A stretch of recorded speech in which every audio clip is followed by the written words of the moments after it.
shoulder as well. Let's check the WTIC Weather Center forecast. A very pleasant start to the week with plenty of sunshine for our Monday afternoon, the high of 74. Tonight under partly cloudy skies, comfortable, the low down to 52. Lots of clouds around for our Tuesday, but pleasant temps again with the high right back to 74. Cloudy skies Tuesday night, the low 55. Now start taking your umbrella Wednesday. We'll have lots of clouds around with a couple of showers, breezy and not as warm midweek, the high of 69. It does start to warm up as we head toward the end of the week, but it remains cloudy on Thursday with a couple of showers, the high of 74. On Friday, a shower in spots for the morning. Otherwise, plenty of clouds throughout the day. Warmer still with the high up to 78. Then Friday night, some widely separated thunderstorms. Remaining cloudy for Saturday. We'll have a thunderstorm in parts of the area, but warm again with the high right back to 78 on Saturday. I'm meteorologist Jason Caterina in the WTIC Weather Center. 72 and sunny in Hartford. Dow's up about 2 3/4 points. NASDAQ is ahead 2 3/4%. Dow's up over 4%, and the NASDAQ is up over 4%, and the S&P is up about 3%. All off the news that the U.S. and China are at least temporarily suspending their trade war for the time being, at least for 90 days. For these stories and more, go to WTIC.com. I'm John Silva, WTIC 1080 News. Are you a proud Connecticut business owner? We are too. With more than 48 years of experience handling business transactions for small and mid-sized businesses, and we know that not every business relationship works out as planned. If you found yourself in a dispute, call the law firm of Brown, Payne, Darris & Scott. Our team of business lawyers have over 100 years of combined experience. At BPS Lawyers, you get more than a lawyer. You get a full-service law firm. Call us at 860-CALL-BPS or visit bpslawyers.com. Nick Payne Darris is responsible for the content of this ad. The Travelers Championship is back June 18th through the 22nd. Catch Rory McIlroy, Xander Schauffele, Justin Thomas, and defending champ Scotty Scheffler at the Northeast-only PGA Tour signature event. Get your tickets now at TravelersChampionship.com. Dreaming of a perfect smile? At Columbia Dental, our orthodontic experts specialize in braces and clear aligners like Invisalign. Get the smile you've always dreamed of. Open 7 days a week. Call 860-645-0111 or visit columbiadental.com. Governor Lamont and lawmakers, Connecticut's health is on the line. World-class care, a compassionate workforce, and life-saving treatments are at risk. Raising taxes and cutting hospital payments would make care less affordable and less accessible. Help protect healthcare. Support Medicaid rates that cover the cost of care. Don't balance the state budget on the backs of patients. Learn more at cthosp.org. Paid for by the Connecticut Hospital Association. Hi, everybody. It's Brian Green from the Commercial Break Podcast. 30 seconds. It's likely you've heard of the show if you're directly related to me or you follow our MySpace page. But I'm not here to talk to those three listeners. I'm here to appeal to people who haven't heard the show. Along with my co-host, Kristen Joy Hoadley, we're taking a deeper look at the topics that are affecting our youth today. Like, who are the people who are dating ghosts? Where did all these pickup artists come from? And why doesn't my preacher have a nicer private jet? We understand that these are the issues. Here we go. Bottom up, the Commercial Break is now available on the Odyssey app or wherever you find your podcasts.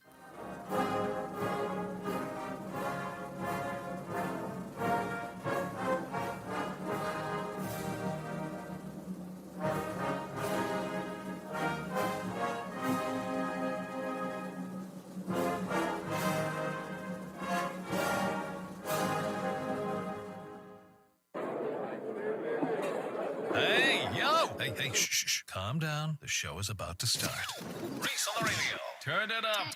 Turn it up low. Turn it up loud. It's like a dream come true. Turn on your radio. Reese is on the radio. Yo, let's get it. Due to the nature of this program, discretion does not exist. It's Reese on the radio. Right now on WTIC News Talk 1080. All right, ladies and gentlemen, welcome to your week. It is none other than Reese on the radio on News Talk 1080 WTIC. I hope everybody had a wonderful Mother's Day with mama, grandmama, great-grandmama, baby mama. I hope y'all all had a wonderful weekend with your moms. Those of you who remembered your moms who have passed away, those who are still with us, maybe you have an estranged mom, you may be thinking about your mom, things like that. I know that feeling. But I hope everybody did have a wonderful holiday, and all of you moms got the respect that you deserved. I say that because, of course, as you may remember from Friday's show, we had the memory of a woman desecrated by an event that, from what I understand, the story went national last Friday. It related to the funeral of Ida Hawkins Green is her name, and some 150 mourners who showed up for her funeral. And that became a big story. Well, we have details about that story that you have not heard, and you are going to be hearing for the first time from yours truly, but you will have to wait for that. We are also going to be joined by one of the police officers who carried out the casket of Ida Hawkins Green after the shooting melee at the church. That is going to be Hartford Police Detective Philip Fuscino is going to join us at 4 o'clock. We'll talk to him about the event that led or how he ended up carrying Miss Ida Hawkins Green's casket to the hearse to, of course, send her to her last resting place. We'll talk to him about how all of that unfolded and to honor those officers who did that and the Hartford Police Department, because they stepped up and did what was right. And I want to show them their respect and show this officer his respect. And I want to thank the chief of police in Hartford, the interim chief of police, for making that interview happen today. I want to thank all the Hartford Police Department. I want to tell you this before I get to the opening monologue about the Hartford Police Department and why this host has a special place in his heart for those officers. All of them, the men, the women, the front office, all of them, those who serve Hartford. Why I have a special place for them. And that is when Reese On The Radio first got here, many of you who have been listening from when I got here 3 years ago, you might remember the story about a 61-year-old man who was sleeping in a hallway of a building in a staircase, very reminiscent of my life as a homeless teenager.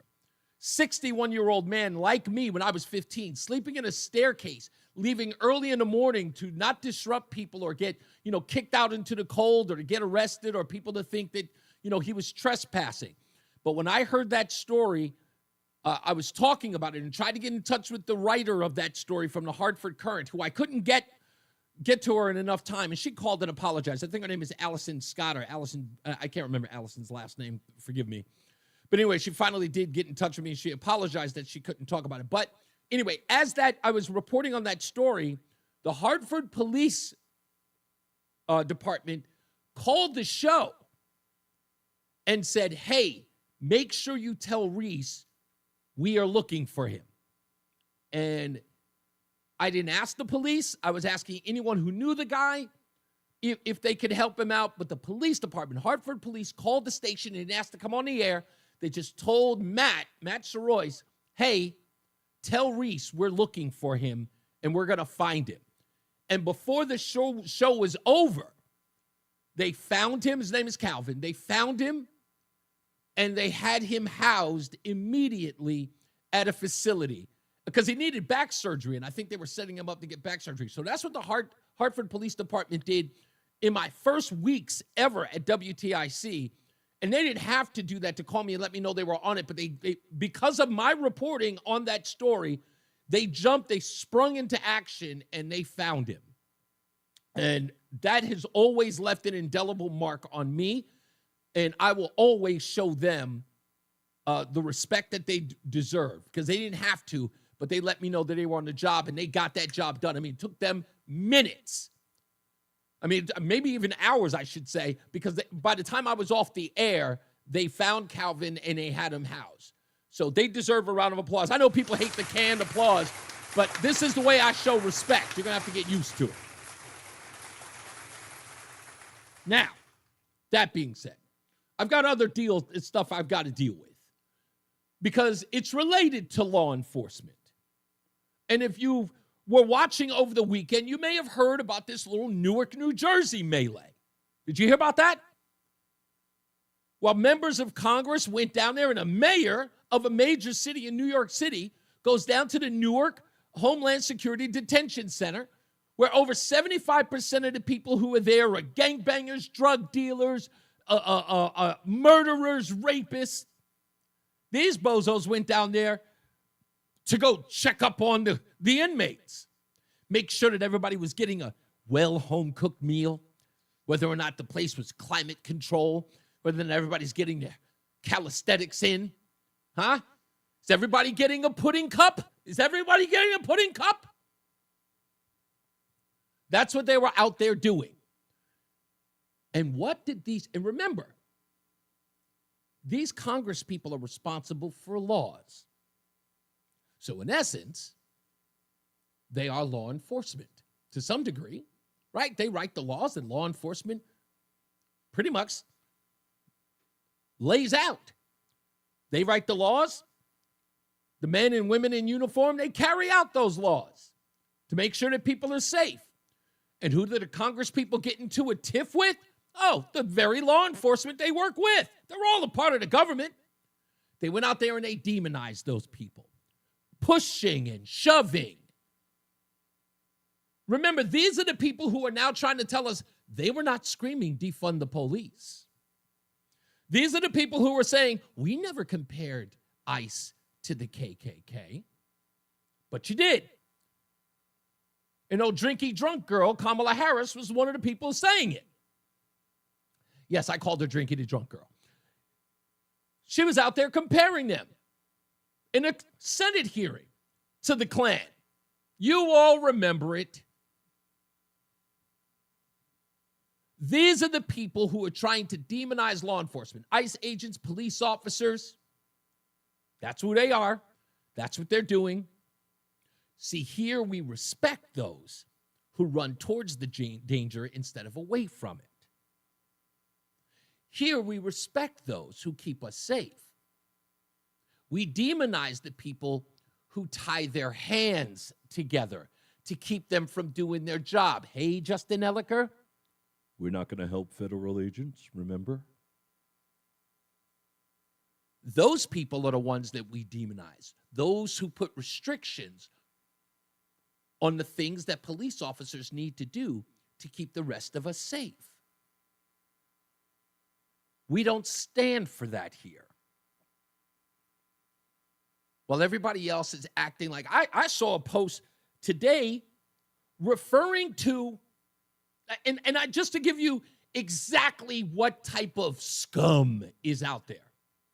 Going back to the Ida Hawkins Green story. I saw a post, and the only reason why I saw it is because they shared it from my post of the photograph of the police officers carrying her casket. Some guy shared my post on his timeline, and he wrote, and I quote, I would never speak to another one of my family members if the pigs had to escort my grandmother out to her hearse. This piece of garbage couldn't even recognize the good work that those police officers did. As soon as I saw the post, I said, probably a Democrat.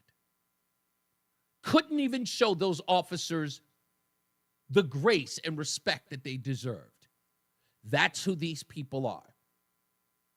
When they sit around here and wonder why they've lost, if they sit around here wondering why no one has any respect for them when they're screaming bloody murder at the top of their lungs, it's because we know who they are. We know what they respect. We know what they honor. They honor cretins. They honor the worst of the worst. They think they're the hip ones while we're the squares. Remember when I told you that they were the party of slavery? Remember when I told you that? Remember when I said that that's always going to be who they are? Well, that's because they are who I said they were. Here is Mayor Bas Baraka. He's the mayor of Newark, New Jersey, who was arrested over the weekend? This is him in 2017 talking to Al Sharpton of Politics Nation about immigration, about sanctuary cities, and what ICE and the Trump administration want from sanctuary mayors. Listen closely to how he refers to getting these illegals, criminals for that matter, off the streets. Why are they targeting and how do you respond? Well, I think that them targeting sanctuary cities is a way for them to tell mayors and other folks, around the country, one, that they're sticking to what I think is a very unconstitutional and un-American policy, and trying to intimidate us into being what I've called fugitive slave catchers, to run around and do their bidding in our cities. And if we refuse to do that, then it makes it difficult for them to continue their policy because they don't have the resources to kind of run down all of the undocumented residents locally. Now, did you hear what Ross Baraka referred to the illegal immigrants that ICE is trying to round up and get out of the country? Did you hear it? He called it runaway slaves. That's what he called them. I told you who the Democrat Party was because that's the way they see all of them. You see, the Democrats, they've decided that they're going to free the slaves so that they can pick the cotton, so that they can clean the toilets, so that they can clean your hotel rooms and the hospital beds. That's what the Democrat Party do. They are freeing the slaves. Yeah, that's him. That is Ross Baraka in 2017. Into being what I've called fugitive slave catchers, to run around and do their bidding. We would have nobody cleaning up in the hospitals. The people in the service industry that are cleaning the restrooms. Then who is going to be cleaning your toilet, Donald Trump? So I had to go around the country and educate people about what immigrants do for this country. We done picking cotton. We are. You can't pay us enough to find a plantation. Into being what I've called fugitive slave catchers, to run around and do their bidding. That's who they are. Democrat Party is freeing the slaves so they can get back to work for them. Come on over here, Manuel. Come on, Carmen. We're going to free you from incarceration so you can get back to the hotel, so you can get back to the fields, so you can get back to the restrooms and clean our toilets. Fugitive slave trade. I know who they are. I am not surprised by this, but you are. You say, damn, Reese, I never even realized that. They do see these people as their slaves. That's who they are. That's how they see all of their constituents, as people who serve them, not the other way around. That's how we get the term ruling class. They tell you what you can do, what you can say, what you can have. Protect yourself with guns? Nah, we confiscating that. You want to start a business? No. What kind of business? How can we regulate that? You know, we got to get our piece. You found a way around government? We're going to have to make some new rules. You can't start no business without us getting our piece. Don't you remember who you work for? I thought you worked for me. No. It ain't been like that in a long time. You slaves. See, the rest of us, we don't have any problem with recognizing what's at stake here. We know who these people are. Don't you find it fascinating? Don't you? Don't you find all of this incredibly strange and weird? That you, conservatives, flag-loving, family-loving, God-loving, you're now the cool group? Don't you remember when you were the square? You got married before you had children. You bought a house. You got a mortgage. You had 2 cars, 2.3 kids, and a dog. Remember when you were the square? Those days are over. This isn't a pendulum swing, by the way. I thought that for a long time. It's not a pendulum swing. These people got too weird. They got too crazy. They got so crazy, they reverted back to who they always were from the beginning. Slavers. Radical slavers who believe in violence and extremism to get their way. Censorship, threats, destruction, extortion. That's who they are. And I don't care what liberal thinks that it's wrong to paint them that way. You've got a choice. You don't have to be down with this camp. And if you think that what I'm saying is wrong, go ask some of the radicals in your group about whether or not any of it is true. No one's saying you have to be one of us. We're just asking, who are you? Because if you wake up every morning and you're voting for that because you don't want to be with us, you're part of the problem. We recognize it. Question is, do you? We don't care if you want to join. We don't care if you want to be a conservative. We don't care if you want to vote for Trump or J.D. Vance or any other person who's on the MAGA right. We don't care.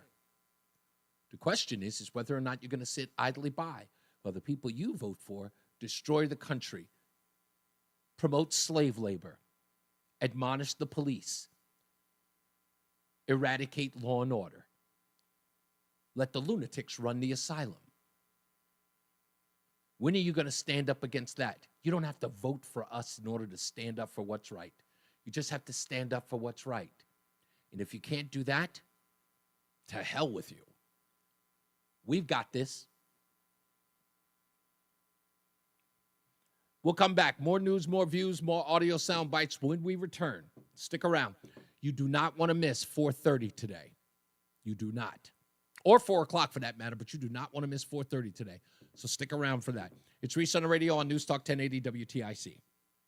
Life insurance. Why are you putting it off? Can't afford it? Too much hassle? Think you don't need it? There's lots of excuses for putting off life insurance. But if you weren't there, who would pay the mortgage and other bills? With Ethos, you could be covered in 10 minutes and boom, family protected. Ethos, fast and easy online term life insurance. Up to $2 million in coverage with no medical exam. Some policies as low as $1 a day. Answer a few health questions and get your free quote at getethos.com. That's getethos.com. If Ernest Hemingway was alive today, would he say this to you? Shakespeare, Mark Twain, Edgar Allan Poe, all great writers. And after reading your book, I simply must add you to the list. Wait, you don't have a book yet. So make a free call to Page Publishing. Turn your book idea into publishing gold. 800-215-6818. 800-215-6818. That's 800-215-6818. Hey, baseball fans, you can win tickets to a Boston Red Sox game with the Red Sox Player of the Game contest. Just listen when we announce the player of the game during the 7th inning stretch. That would be during the break in the middle of the 7th inning, during every game broadcast on WTIC. Then tune in to Brian and Company the following morning at 8:10. Know the player of the game, be the correct caller, and you'll win a pair of tickets to an upcoming game in Boston. It's the Red Sox Player of the Game contest, only on WTIC. News Talk 1080.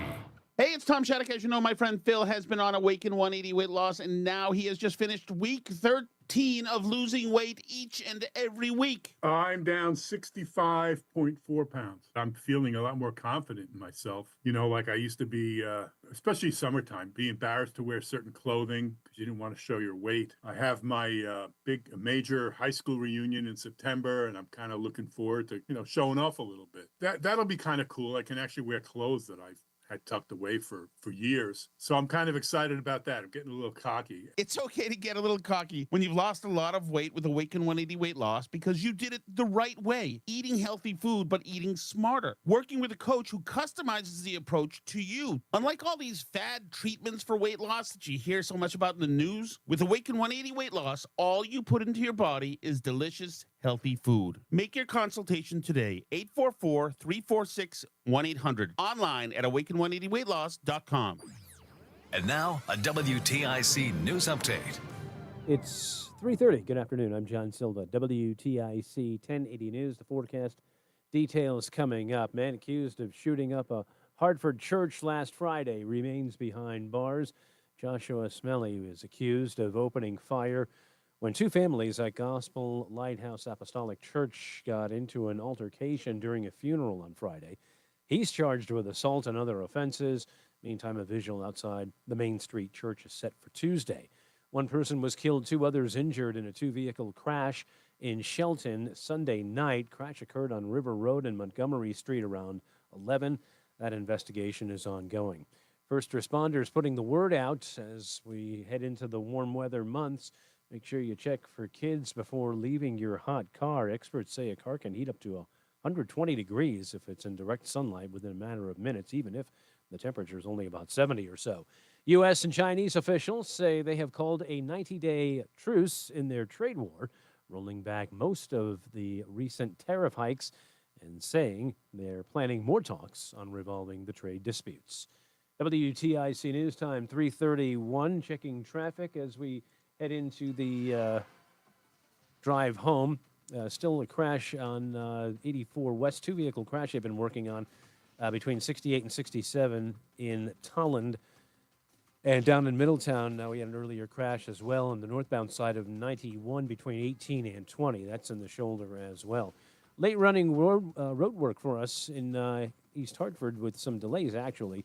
84 West congestion between exits 56 and 46, and in Windsor Locks 91 North 42 and 44. They'll be in the right lane till about 4. Here's the forecast. A very pleasant start to the week with plenty of sunshine for our Monday afternoon, the high of 74. Tonight under partly cloudy skies, comfortable, the low down to 52. Lots of clouds around for our Tuesday, but pleasant temps again with the high right back to 74. Cloudy skies Tuesday night, the low 55. Now start taking your umbrella Wednesday. We'll have lots of clouds around with a couple of showers, breezy and not as warm midweek, the high of 69. It does start to warm up as we head toward the end of the week, but it remains cloudy on Thursday with a couple of showers, the high of 74. On Friday, a shower in spots for the morning. Otherwise, plenty of clouds throughout the day. Warmer still with the high up to 78. Then Friday night, some widely separated thunderstorms. Remaining cloudy for Saturday. We'll have a thunderstorm in parts of the area, but warm again with the high right back to 78 on Saturday. Thank you, Jason. I'm meteorologist Jason Caterina in the WTIC Weather Center. Wall Street, the Dow up nearly 1,100 points. NASDAQ's up 4%. S&P's up 3%. I'm John Silva, WTIC 1080 News. At Aiello Home Services, we handle hundreds of water heater issues a year. We know how much of an inconvenience no hot water is, and with our fully stocked trucks and warehouse, you can get your hot water back as soon as the same day. Contact the trusted professionals at Aiello Home Services when you call, click, or text today and say hello, Aiello. Call for details. Licensed for safety. P102776688, E10401465, E11856643, S33086999, HIC 628926, SM30044646, HOD 635, HOD 223. This is Dale for Northeast Men's Health, where we've successfully treated thousands of men for low testosterone and helped them feel like their old selves again. Please take a moment and listen to how we help Marty. I was a really grumpy guy, sleeping like garbage, and getting older, the energy level was just in the toilet, and that was what led to me going in. I've been treated at Northeast Men's Health for low testosterone, coming on about 2 years now. Within a few weeks, I started noticing I was sleeping a little bit better. I definitely noticed a higher energy level, but the old man crankiness just went away. I'm able to stay really well organized. Nothing slips through the cracks. Having the T treatment is leading me to keep on top of my game. What I would say to any other guy that is in the same situation where they feel like they're dragging, just call Northeast Men's Health. You won't regret it. Thanks, Marty. It's true. Low T therapy can dramatically change your life. Your initial appointment is only $99 with results in minutes. And if you start on testosterone the day of your appointment, your visit is free. Call today, 800-930-5956 or go to northeastmenshealth.com. Hi, it's Michael DeCibio from New Balance, South Windsor, and Avon. A lot of folks seem to be buying everything online these days, but there's a much better way to buy athletic shoes, and that's to simply come into our New Balance stores where we will actually measure your feet and make sure you get the right fit. And you'd be surprised how many people don't know their true shoe size. We're not just going to sell you a shoe, we're going to make sure you feel comfortable from heel to toe. Online shopping sure is convenient, but I think we're worth the trip. So please pay us a visit in South Windsor at the Shops at Evergreen Walk and in Avon on Route 44 in the Avon Marketplace. I'm elder law attorney Haley Allaire. Our greatest reward is happy clients telling us that they're very thankful for our help. Hi, I'm Carolyn from Coventry. Recently, my 82-year-old mother had a few falls and ended up in rehab. What we thought would be temporary care became permanent following an unexpected and fast decline. When we applied for Medicaid, it was overwhelming. I didn't know where to start. I contacted attorneys, but none seemed to really know this complex process. I will be eternally grateful to a family friend who recommended Attorney Allaire and the Allaire Elder Law team. From our first meeting, they patiently answered our questions, made sure to understand Mom's situation, then guided us, providing clarity, kindness, and compassion. When we were finally granted Medicaid to cover my mom's care, I felt a huge weight off my shoulders. We had been paying for her care, and were really starting to feel the pressure. I don't know how much longer we could have done that if the Allaire Elder Law team hadn't worked their magic. We would not have gotten to this point without them. Compassionate counsel and proven results. AllaireElderLaw.com. Seems everything costs more these days. Gas, groceries, and when's the last time you checked your wireless bill? When it comes to big wireless, if you're staying, you may be overpaying. Switch to Consumer Cellular to get the same fast nationwide coverage without the big wireless bill. Plans start at just $20 a month, and now for a limited time, new customers can get their second month free. Call 1-888-FREEDOM, visit a store near you, or ConsumerCellular.com and start saving today. Plans include $5 credit for autopay and e-billing. Taxes, fees, and other third-party charges will apply. See website for additional details. Life insurance. Why are you putting it off? Can't afford it? Too much hassle? Think you don't need it? There's lots of excuses for putting off life insurance. But if you weren't there, who would pay the mortgage and other bills? With Ethos, you could be covered in 10 minutes and boom, family protected. Ethos, fast and easy online term life insurance. Up to $2 million in coverage with no medical exam. Some policies as low as $1 a day. Answer a few health questions and get your free quote at ethos.com/radio. That's ethos.com/radio. Prescriptions require an online consultation with a healthcare provider who will determine if appropriate restrictions apply. See website for details and important safety information. Price varies based on product and subscription plan. Hey guys, let's talk ED because millions of men experience it, but not everyone can access or afford treatments like Viagra. Well, Hims can help. Through Hims.com, you can get a full range of treatment options for ED, including daily or as-needed meds through a 100% online process. It all starts with an online intake form. Get started at hims.com/joy, and from there, a medical provider licensed in your state will determine if ED treatment is right for you. If prescribed, your medication is shipped to you for free. Find the ED treatment that fits your needs with options up to 95% less than the brand names. Millions of men experience ED. In 10. To start your free online Thank you, visit sir. and save up to 95%, go to hims.com/joy. That's hims.com/joy for your free online visit. HIMS.com/JOY. Reese on the radio, making sense of the news. Yeah, even when it makes no sense at all. Now on WTIC, News Talk 1080. Plenty of things to talk about today, but of course, in the 4 o'clock hour, we're going to spend a very extensive time on this Friday show. If you may have heard at the top of the hour news, John Vila talked about the arrest of Joshua Smelly, who is, according to police, the person who fired shots at the funeral of Ida Hawkins Green.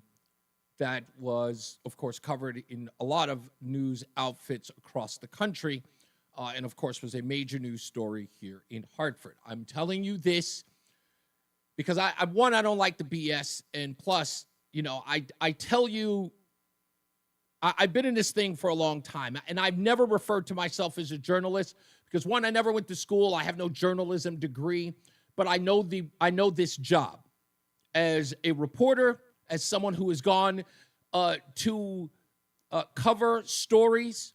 I have been able to break stories in the past that you have no idea, because I don't talk about, that involved a lot of major players in some of, you know, from everybody to Al Sharpton, to Clarence X, to trust me, heaps of people in the game, these stories have broken because of me, but I don't run around telling tales out of school. That's not important. It's not about getting accolades for me.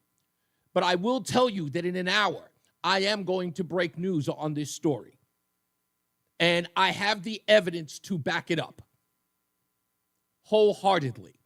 I have the evidence to back it up.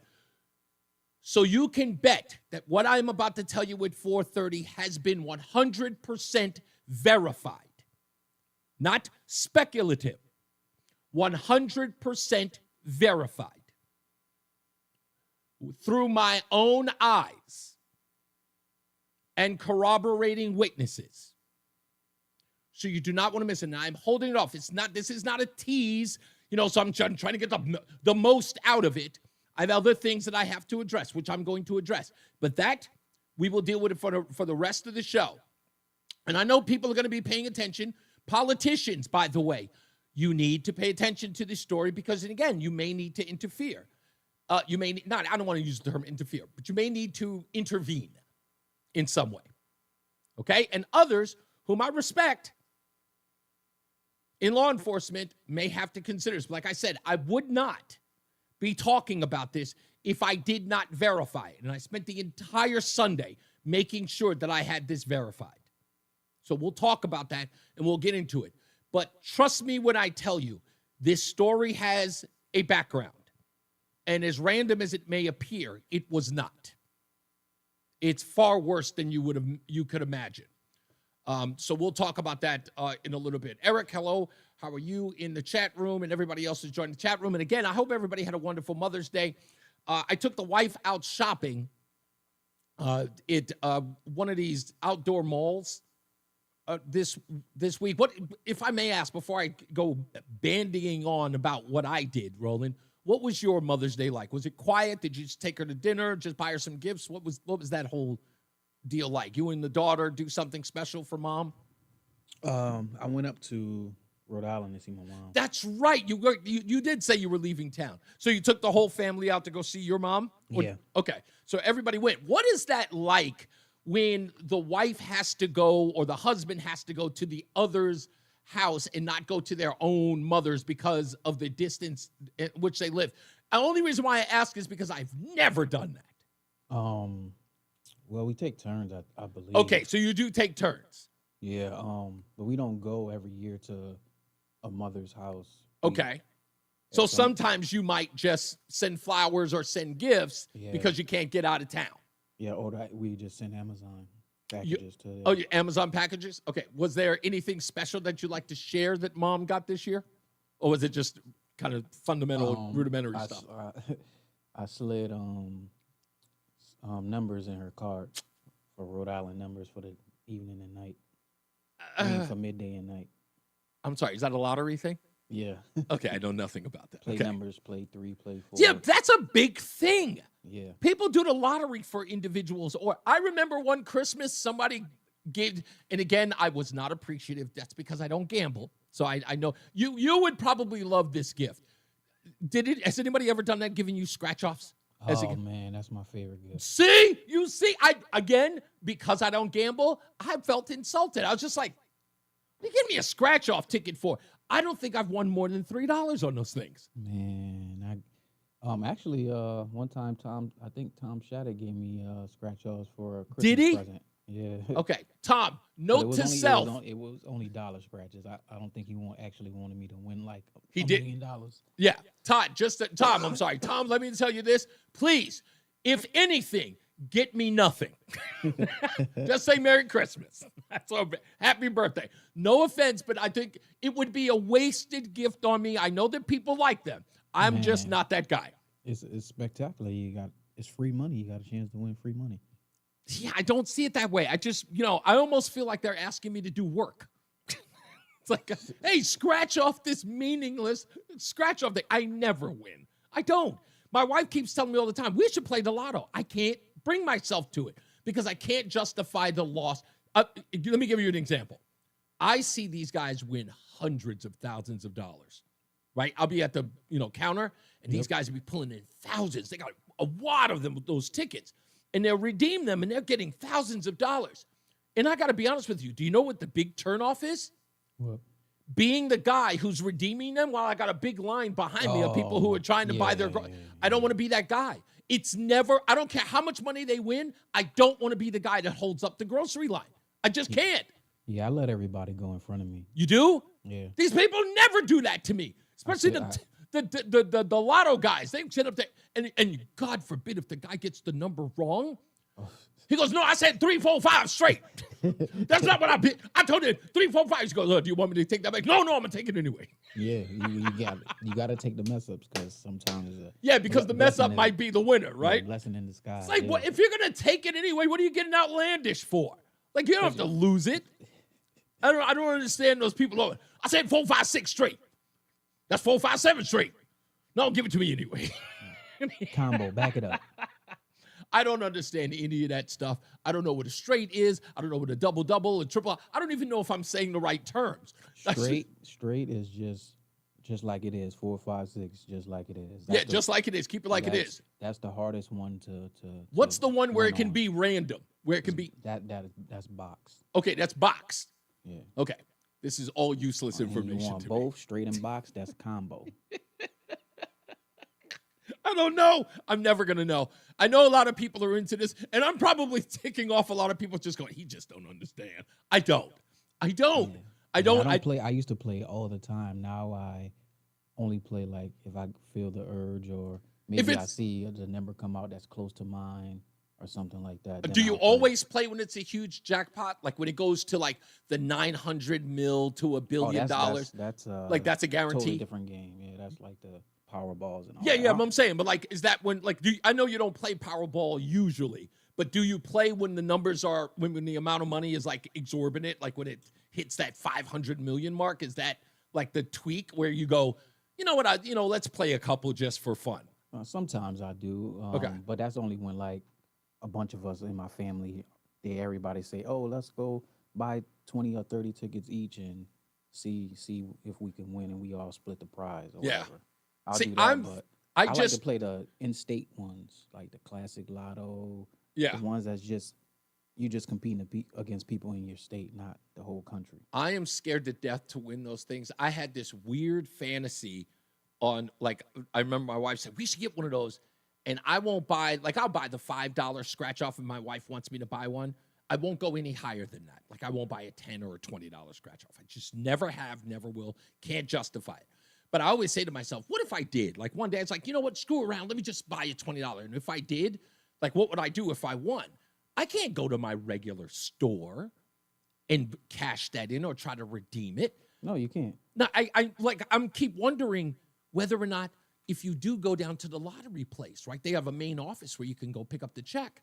I'm always wondering if there's some guy lurking, just, rubbing his mitts together going, yeah, we're going to catch one today. There's cameras everywhere when you go down there.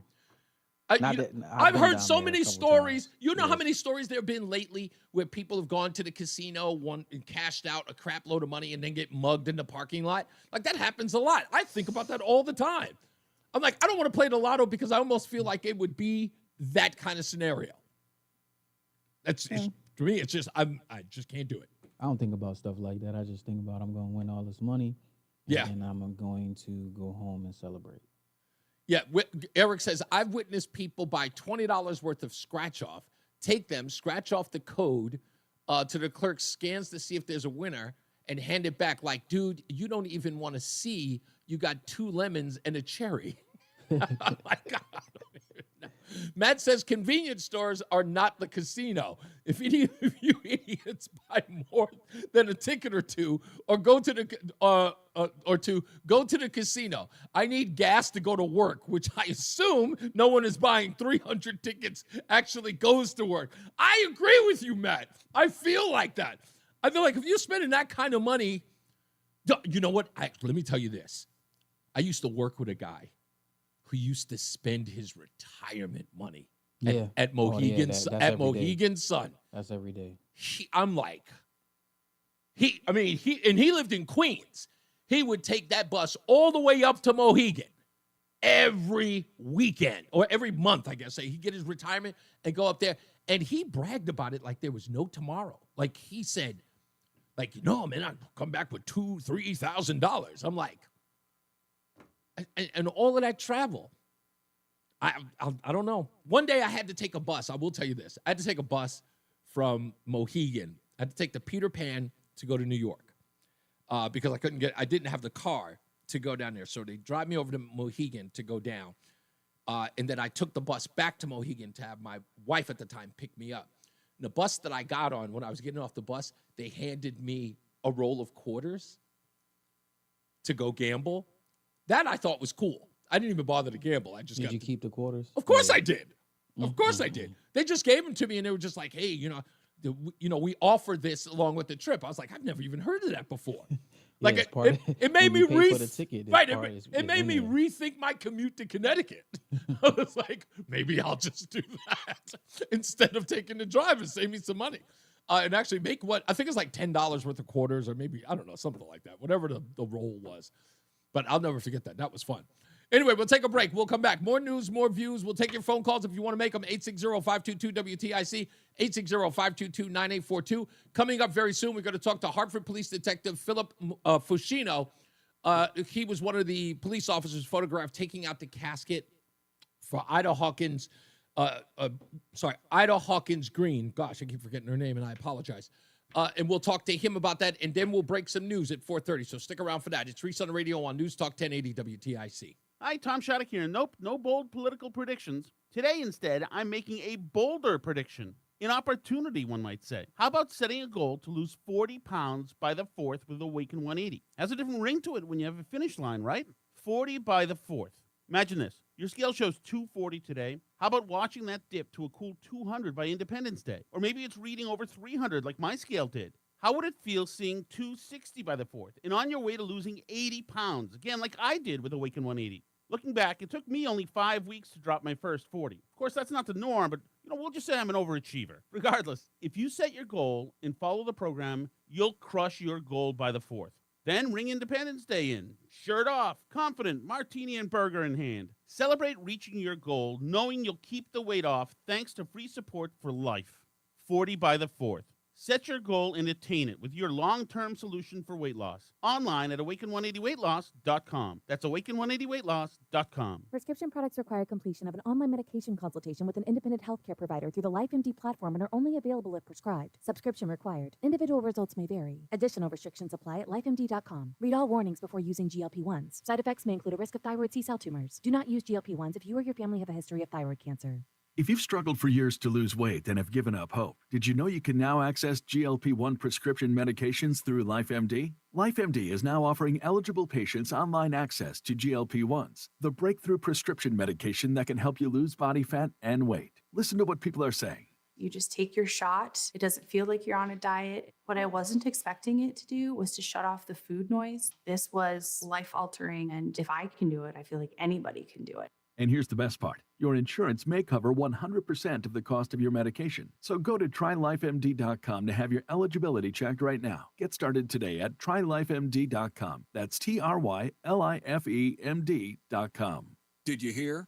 A recent stash of $10 gold Liberty coins from the 1800s has been found. These gorgeous gold coins are as bright and shiny as the day they were struck in the late 1800s. And a minute. Of these gold coins are available. Coin experts are calling this gold find an incredible opportunity. Call 1-800-969-0686 and you are guaranteed a $10 gold Liberty coin minted by the U.S. Mint in the 1800s. But with extremely limited availability, you must call now. These gold Liberty coins from the 1800s are still in uncirculated condition. That is history you can hold in your hand. To learn more, call 1-800-969-0686. Call now and you'll receive a free American Coin Collector's Bonus Package, a $40 value, free with every order. Call 1-800-969-0686 now to secure your $10 gold Liberty coins dated from the 1800s before they sell out. That's Here we go.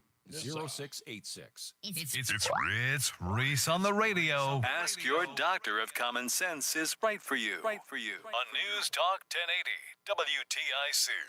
Also, later on in the show, we are going to talk about the Connecticut Democrats who did this ridiculous skit.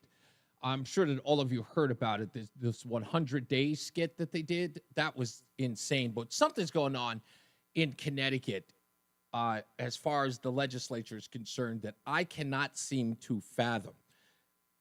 And for those of you who know this story, because it went viral to some degree, I'm going to play it for you now. And it was,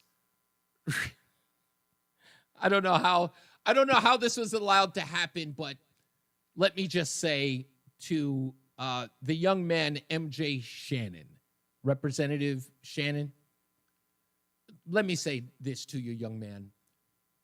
What I'm about to play, you should be ashamed of yourself. You should crawl into the fetal position and put your thumb in your mouth and play shame. Because this was shameful. And I don't know who you're afraid of. I don't know who scared you into this response. But you're going to have to grow a pair. Do you remember this, sir? Is woman a gender expression? Yes, woman can be a gender expression. What is a woman? Through you, I have no medical training, no biology degree or background, so I cannot fully define woman, but I will say it is a gender identity and gender expression. What is wrong with you, boy? What is wrong with you? You know that it's a gender expression, but you don't know what it is? What is wrong with you? Is your mommy proud of you? Just seriously. That actually happened in public. And people are trying to go after Representative Joe Canino for putting him up to that display. But I would have said nothing. I'd have kept it to myself. It was absolutely disgusting. I've never seen someone so afraid of an answer. You don't know what a woman is? Do you not have a mommy? Seriously. Is your mommy a gender expression? Now, I know he's young, idealistic, dare I say stupid. But come on, man. Is woman a gender expression? Yes, woman can be a gender expression. What is a woman? Through you, I have no medical training, no biology degree or background. Someone is going to say something if I don't say the right thing. I know there's going to be groups that are going to send me letters. I'm going to upset them. I don't know exactly what to say. I'm nervous. I don't know. I want to say the right thing. I just don't want to pick off anybody. You're such a wimp. Human female. 2 words. Let's get a first check of our weather and traffic. Jason Caterina's got weather and Mark Christopher's in the BPS Traffic Center. How we doing, sir? Welcome to your Monday.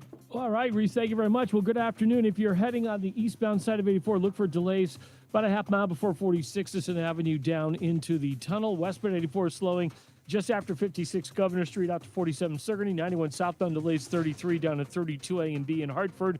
It is quiet northbound 91, Cromwell through downtown up in Winter. If you are traveling on the westbound side of Route 2, slowing from 1D up to the 84 West merge, look out for some debris in the roadway. Route 2 eastbound in East Hartford, we got some debris reported in the roadway in the right lane there out by exit 2A and 2B. So look out for that if you're coming off of I-84 East. If you are heading into Middletown, 9 northbound slowing, approaching Harbor Park up to the Aragoni Bridge. 84 westbound sluggish from 23 up to the Mixmaster. 84 eastbound in Danbury slowing, New York, Connecticut line to 5. Again from exit 10 to 11 in Newtown. If you are traveling southbound on the Parkway, look for slow traffic from 60 into the West Rock Tunnel, and 95 southbound delays 46 to 43 in West Haven. Traffic and weather together on the 8th WTIC News Talk 1080. WTIC weather. Pleasant with plenty of sunshine for our Monday afternoon to kick off the new week with the high of 74. Tonight, under partly cloudy skies, the low down to 52. Another pleasant temperature day for us on Tuesday, even with lots of clouds around, the high right back to 74. Then on Wednesday, lots of clouds around. We'll have a couple of showers, so you probably want to take your umbrella as a just-in-case. Breezy, but not as warm, a high of 69 on Wednesday. I'm meteorologist Jason Caterina in the WTIC Weather Center. There's a lot happening in Washington and in your local neighborhood. Follow WTIC News Talk 1080 on the Odyssey app to keep up with the latest. WTIC is celebrating 100 years on the air and 100 years of serving Connecticut. This is WTIC and WTIC FM HD2 Hartford, an Odyssey station. 4 o'clock, Hartford temperature 71 degrees. Good afternoon. I'm John Silva. WTIC 1080 News. The last living American hostage being held in Gaza by the Hamas terror group has been released. Idan Alexander reunited with his family in Tenafly, New Jersey today after a year and a half in captivity. He was serving with Israel's military when Hamas fighters abducted him in the October 7th attacks more than 19 months ago. Alexander was released to Steve Witkoff, America's special envoy to the Middle East. A Hamas spokesman says they freed Alexander after several days of talks with the U.S. as part of efforts to achieve a ceasefire. About 1 million Connecticut residents are covered by Medicaid. Top state Democrats are warning about a Republican plan that would result in many losing that coverage, they say. Republicans previously announced $880 billion in cuts and denied they would affect Medicaid. New details show they will make cuts to the program. Democratic State Senator Matt Lesser at a news conference to talk about it. This bill has a number of provisions that seem designed to hurt people in Connecticut, that seem designed to take coverage away from folks, to put our hospitals into financial difficulty and our other providers, to take health care away from people and make things just more difficult for people in Connecticut. Lesser calls a GOP work requirement clause a job loss penalty because if recipients lose their job, they'll lose their Medicaid coverage. Congressional Budget Office says the Republican plan will take 8.6 million people off the Medicaid rolls over a decade. Well, markets seemed to like the news today that the U.S. and China have agreed to a 90-day truce in their trade war. Tech and retail stocks blasted higher after the U.S. and China substantially lowered tariffs on each other's goods, easing market fears that a prolonged trade war with China could drop-kick the U.S. economy into recession. Market sectors with heavy exposure to China are leading the rally, including Apple, which has seen its stock tumble more than 15% in 2025 on concerns that tariffs will make iPhones a lot more expensive in the U.S., while also impacting demand for Apple's products in China. Business reporter Jason Brooks. The Dow finished up over 1,100 points today. The NASDAQ was up about 4%, and the S&P finished up about 3.25%. Machinists at Pratt & Whitney entering their second week of a strike against management. Workers received some high-profile lawmaker support in the form of, among others, Congressman Joe Courtney. Senator Richard Blumenthal hit the picket line with workers in Middletown. The company has said the union shot down its final contract offer, one they said made good on wages, health care, job security, and retirement. The workers, though, didn't agree and ultimately rejected it. Tick activities ramping up across the state. Health officials expect to see more cases as the weather continues to warm. The mild winter and an abundance of acorns last fall are a couple of reasons why. The acorns consumed by rodents and deer, well-known tick hosts. If you or your pet presents with the tick, East Shore District Health Department epidemiologist Madison Wazell says. You want to very carefully use tweezers to pull it off. We don't recommend, drowning it in alcohol. We definitely don't recommend trying to burn it. You want to take tweezers and pull directly up and out. Best bet if you're spending time outdoors, use repellent, wear long clothing, and do a thorough check when you get home. For these stories and more, go to WTIC.com. I'm John Silva, WTIC 1080 News. At Ayala Home Services, 1 minute. Water problems a year. We believe hearing Thanks, your sir. options to get water flowing in your house shouldn't cost a thing. That's why we offer free estimates for wells with no water. Plus, get your water back. I let them know it'll be after traffic and weather. Professionals at ALO Home Services when you call, click, or text today and say hello, ALO, call for details. Licensed for safety. P1027768A, D1040145, E11856443, S3308699, HIC 628926, SM3004646, HOD 635, HOD 223. Town Fair Tire, the area's largest independent name brand tire dealer, sells any Continental tire you choose at the guaranteed lowest price. And Town Fair gives you the most free services for life on your Continental tires. So if you're searching for the best price and the most free services for life on Continental tires, get a Town Fair Tire. Because Town Fair Tire deal. And I mean nobody.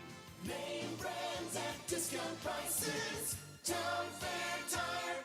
It's Reese on the radio. And don't say we didn't warn you on News Talk 1080 WTIC.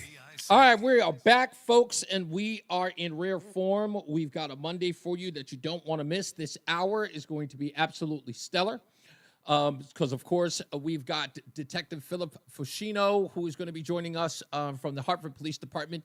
He was one of the officers who carried out the casket of Ida Hawkins Green after the shootout that took place at her funeral in north of Hartford. And so we'll talk to him about that and what led to that moment. I don't know about you, but I saw that photograph and it still, it resonates with me just as far as Hartford is concerned. I think in any case, that photograph says a lot, and I think it's an iconic photo. It was, in fact, it wasn't even a photograph. It was a video taken by WFSB, but when I saw it, Mark in West Hartford sent it to me, and I saw it. I went, because he sent it off his TV screen, and I was like, where the heck did that picture come from? That's that's talk about making a statement with a photograph. And then he told me WFSB found it, so I went to FSB.com, saw the video, and I stopped it, screenshot it, and put it on my page. And let me tell you something. Look, I get a lot of views on Reese on the Radio on Facebook, but the original picture, that's a screenshot of a screenshot that Mark sent me that I posted in just the weekend alone, got over 21,000 views. And there were so many people from Hartford who responded to it. In fact, when you do the sort of demo on it, it'll tell you who your followers or friends are on Facebook who viewed it versus non-followers or friends. 90% of the people out of the 21,000 who viewed it, 90% were people who were not friends. So some odd reason, it went somewhat viral because obviously it took people by storm to see that photograph. And immediately when I saw the amount of ground it was making, I started calling up people. In fact, I called our good friend, president of the Hartford Police Union, James Rotowski, and said, hey, is there any way we can get one of these officers on the air? So he made it work out. So I want to thank him.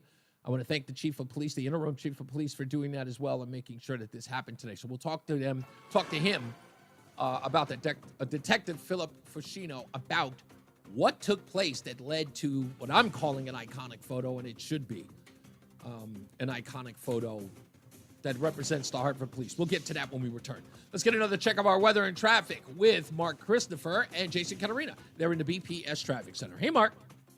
All right, Reese, thank you very much. Good afternoon. If you are heading into Hartford right now, 84 eastbound delays, 44 Prospect Oakwood down to the Bulkley. Westbound 84 is tied up just after 56 Governor Street out to 45 Flatbush Avenue. 91 southbound delays 33 down to 32 A and B.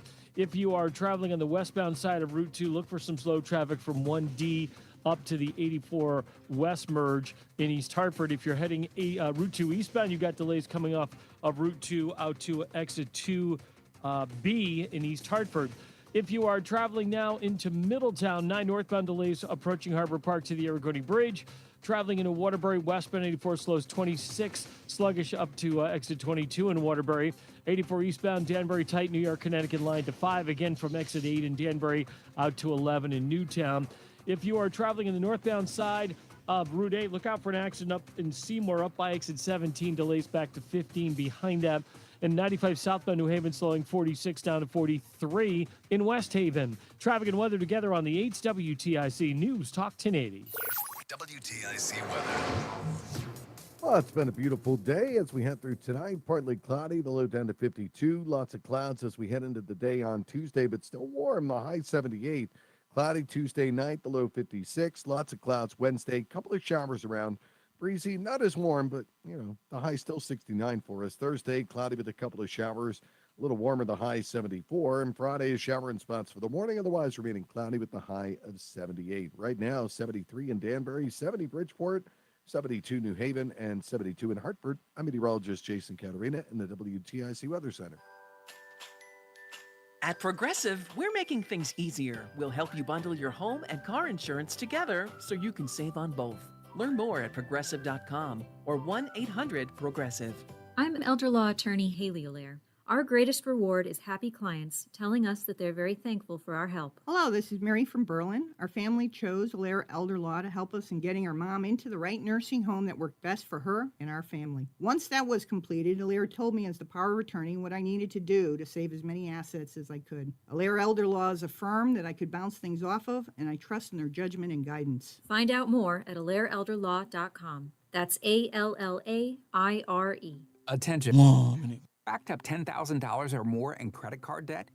Are you barely getting by making minimum payments? With credit card debt reaching all-time highs, National Debt Relief is notifying consumers about significant debt relief options currently being made available to help those with overwhelming credit card debt. These options may reduce a large portion of credit card debt for those who qualify. You don't need to declare bankruptcy or take out a consolidation loan, and you may only have to pay back a fraction of what you owe, even if you have bad credit. National Debt Relief has already reduced the credit card debt for more than 550,000 consumers. So don't wait. If you owe $10,000, $20,000, or even $100,000 in credit card debt, you can now take advantage of this financial debt relief as the cost of living continues to skyrocket. To check what debt reduction for, call 800-207-4545. That's 800-207-4545. Once again, that's 800-207-4545. President of the Chris Murphy Fan Club, Reese on the Radio, on News Talk 1080, WTIC. All right, we're back. It's Reese on the Radio, News Talk 1080 WTIC. Plenty of news and plenty of views to get to this hour, so please spread the word. You're not going to want to miss this hour. And, of course, this particular moment, I want to spend some time with one of the officers who did his job above and beyond, as we always say about our men and women in uniform. Detective Philip Fuscino is on the line. Detective, thank you for joining the show. And in such short notice, I'm glad that the brass allowed you to be on today. Thank you. Thank you for having me. So first, let's talk a little bit about the events of that day. Because if I'm understanding this, if I'm just looking at the photo, I'm seeing uniformed officers carrying out the casket. But your story is far more interesting to me because of something that we don't know in that photo, and that is you joined the force in 2002. You have a 23-year career with Hartford Police, and you're a detective who actually overtimes, or does, I guess, overtime, as a uniformed officer. So you actually, as a detective, go back to uniform as a patrolman as well. So you are what I can only describe as a dedicated officer of the Hartford Police Department. Is that fair to say? Correct. Thank you. Yes. So talk to me a little bit about your career. What got you interested in law enforcement back in 2002, which I can imagine for several reasons at that time, there was a very patriotic age in the United States. Was that part of it? Did you just want to do your civic duty and serve your community? Yeah, it was. Ever since I was a kid, I've always wanted to become a police officer.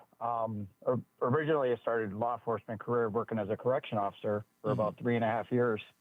And I was pretty happy doing that. And then one day I received a phone call from a friend of mine who was he's since retired from here. And he said, hey, Hartford's hiring. So I said, let's give it a shot. And, started taking the test, and every process led to the next step. And next thing you know, I was hired. And I can. It's always something yes. I want. God, say. I'm sorry. I It's always interrupted something you. I'm sorry. It's always something I always wanted to do. You know, I always enjoyed helping people. That's the number one goal in this job. Obviously, you know, you meet people during their darkest times sometimes, you know, and you try to just to be there for them. Yeah, this is actually, you know, I will admit, out of all the cities that I've worked in and all of the police departments that I've come to know, it is becoming more and more a thankless job. And with the current sort of atmosphere when it comes to police officers, from Darren Wilson to Derek Chauvin to plenty of other police officers who have been raked over the coals, even officers who have done some horrible things, as we witnessed in Memphis, Tennessee, with the 5 officers who killed Tyree Nichols. It is a very tense time when it comes to the relationship between the community and the police. What has that been like here in Hartford for you, having a 23-year career? Do you sometimes feel a little, I mean, what keeps you coming back to the job every day, and especially in your capacity, you know, going back as a patrolman and as a detective? Well, obviously, we've all seen the change. Everything, you know, everything since changed in the country with all the police involved, shootings and deaths. But I guess it just resorts back to doing what I originally set out to do with this job, and you know, get out there and help people, and you know, try to make a difference, be a change within the community, and let them know, you know, I'm not that person. You know, I'm here if you need me. And brings us right to our point, and the reason why you're here today. And I think that you represent something I think which is way bigger than the police department, but I think it is indicative of the Hartford police, if not the police writ large. You got the call, or were asked to carry this casket out. Maybe I'm misrepresenting that. Let me rephrase that. What led to you and your fellow officers carrying out Ida Hawkins Green's casket after this horrific shooting, and what many people have described something like one of the most awful days in a funeral or in Hartford's history? So, as you could imagine, it was a pretty chaotic and hectic scene.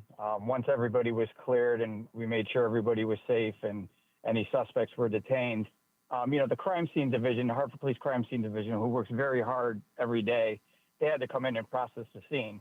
But also, the family had a timeline to meet with the burial, which was scheduled for 2 p.m.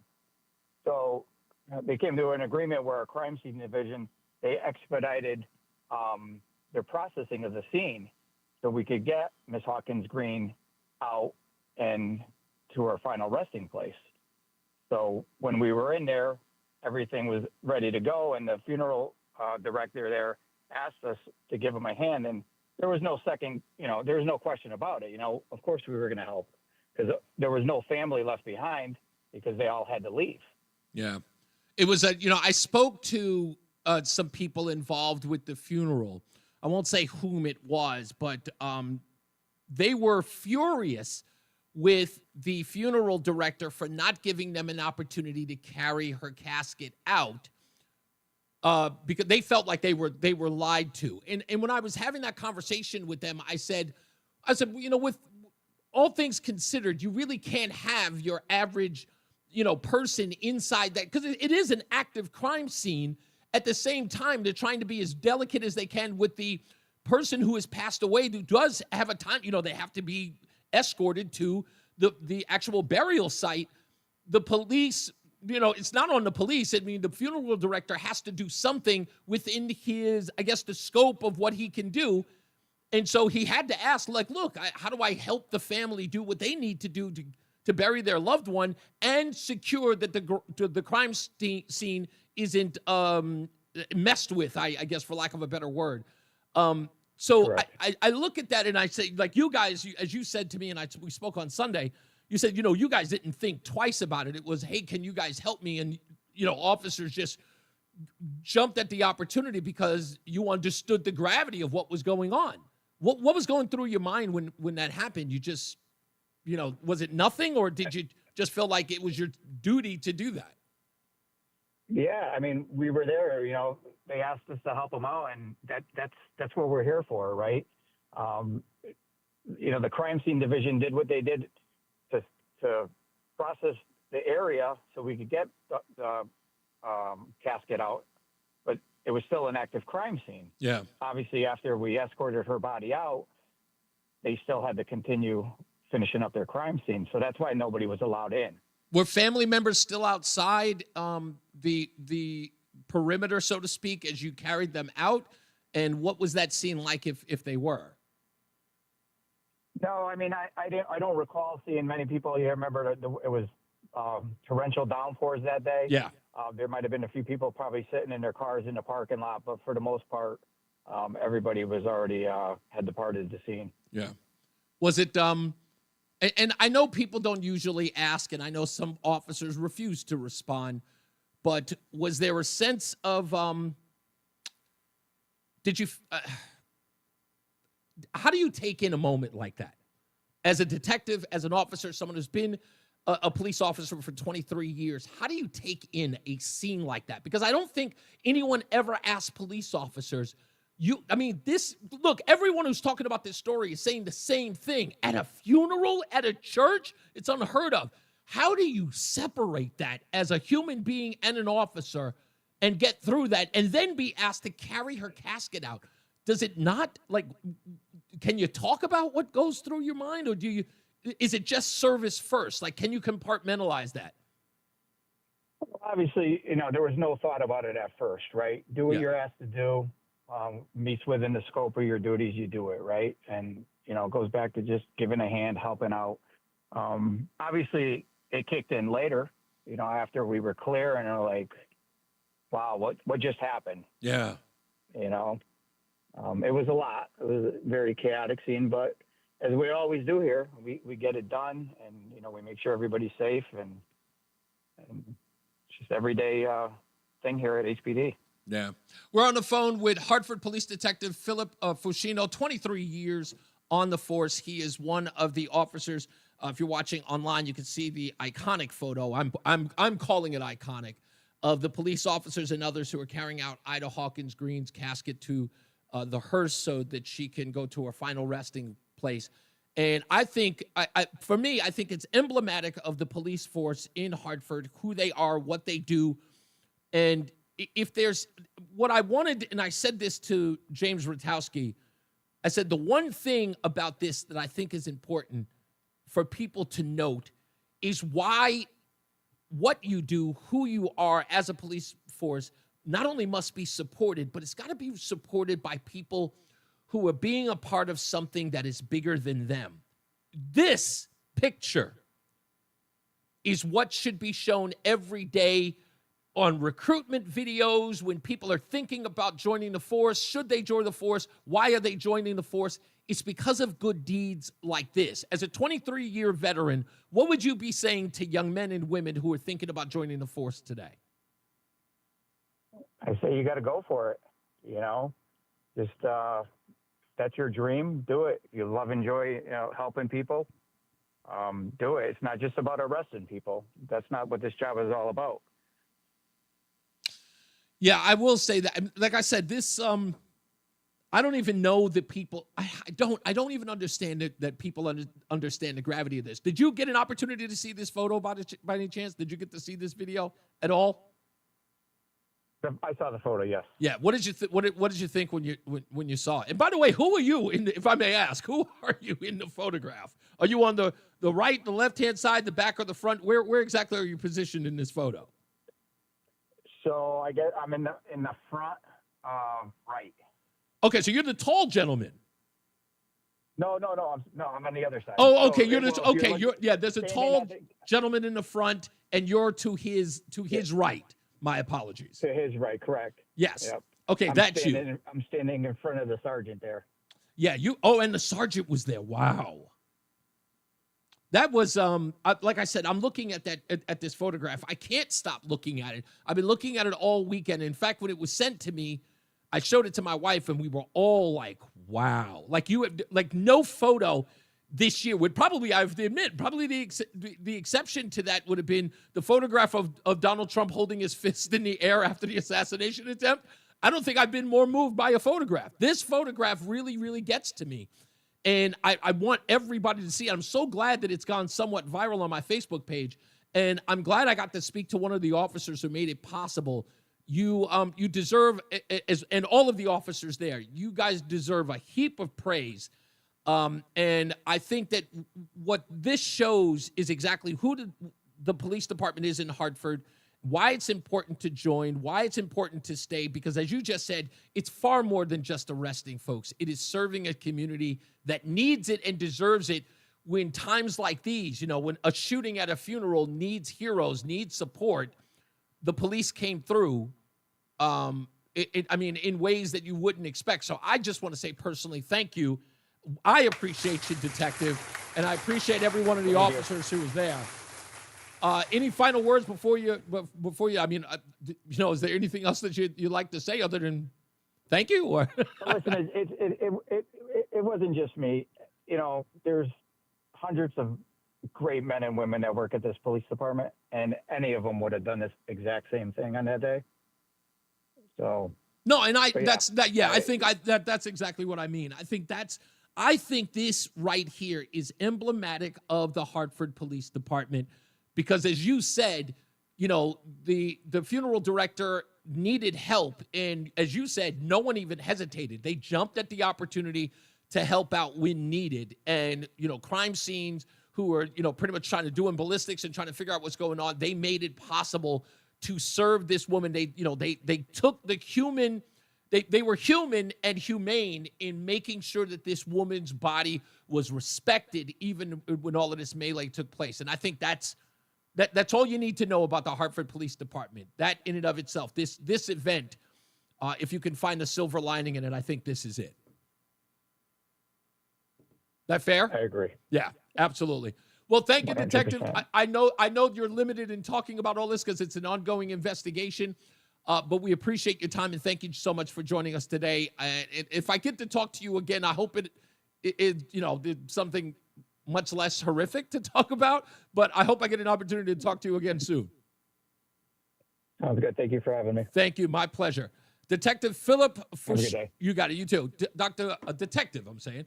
Philip Fushino, 23-year veteran of the police force, who's a part of this iconic photo. So please check it out. You can go to Reese On The Radio, find us on Facebook, and you can see the photo yourself and share it with your friends because it's been shared a lot so far. All right, we're about to go to a break, which is going to happen in about a minute. So now, when we come back, stand by. The details to this shooting at the funeral, I will tell you this. Reese On The Radio has seen the video of the events that took place inside the funeral home. I've seen the video. I've seen the players. I've seen the actors. I've seen the individuals. I've seen the person who was arrested inside the funeral. I've seen it all. Yes, there is video. And there is video of the gunshots going off inside there, and I've seen them all. So when we come back, I'm going to describe to you what I saw, and I'm going to break some news on Joshua Smelly that many people do not know. And I'm going to break that when we return. So stick around. Let's get to some weather and traffic. Jason Catarina has weather, and Mark Christopher's at the BPS Traffic Center. Hey, Mark. Hey, Reese, thank you very much. Well, if you're heading on the eastbound side of 84, look for delays. 44 Prospect Oakwood down into the tunnel. Westbound 84 tied up. 56 Governor Street out to 47 Sigourney. 91 southbound delays 35 down at 32 A and B. Another bump down by exit 27 and 28. If you're traveling northbound 91, good ride Cromwell through downtown up into Windsor. 291 through 84, okay. 2 westbound slowing, 1D up to the 84 West merge. A little slow on Route 3 northbound Putnam Bridge and Glastonbury up to exit 13 A and B, the Route 2 ramps. If you are traveling 9 north and southbound, some slow traffic in downtown Middletown as you approach the Aragoni Bridge. Westbound 84 is slowing in Cheshire, 26 sluggish up to the Mixmaster in Waterbury. 84 eastbound, some slow traffic going down the Big Hill, heading down toward the 691 interchange. 84 eastbound Danbury tight New York, Connecticut line to 5. Again, 84 eastbound slowing in Danbury, 8 out to 11 in Newtown. If you are traveling southbound 95, you got delays in New Haven 46 down to 43 in West Haven. Looks like we have a crash on northbound 95 in East Haven. It looks like it's up by exit 52. So you got delays back to exit 48 in New Haven behind that. Traffic and weather together on the 8th WTIC News Talk 1080. WTIC weather.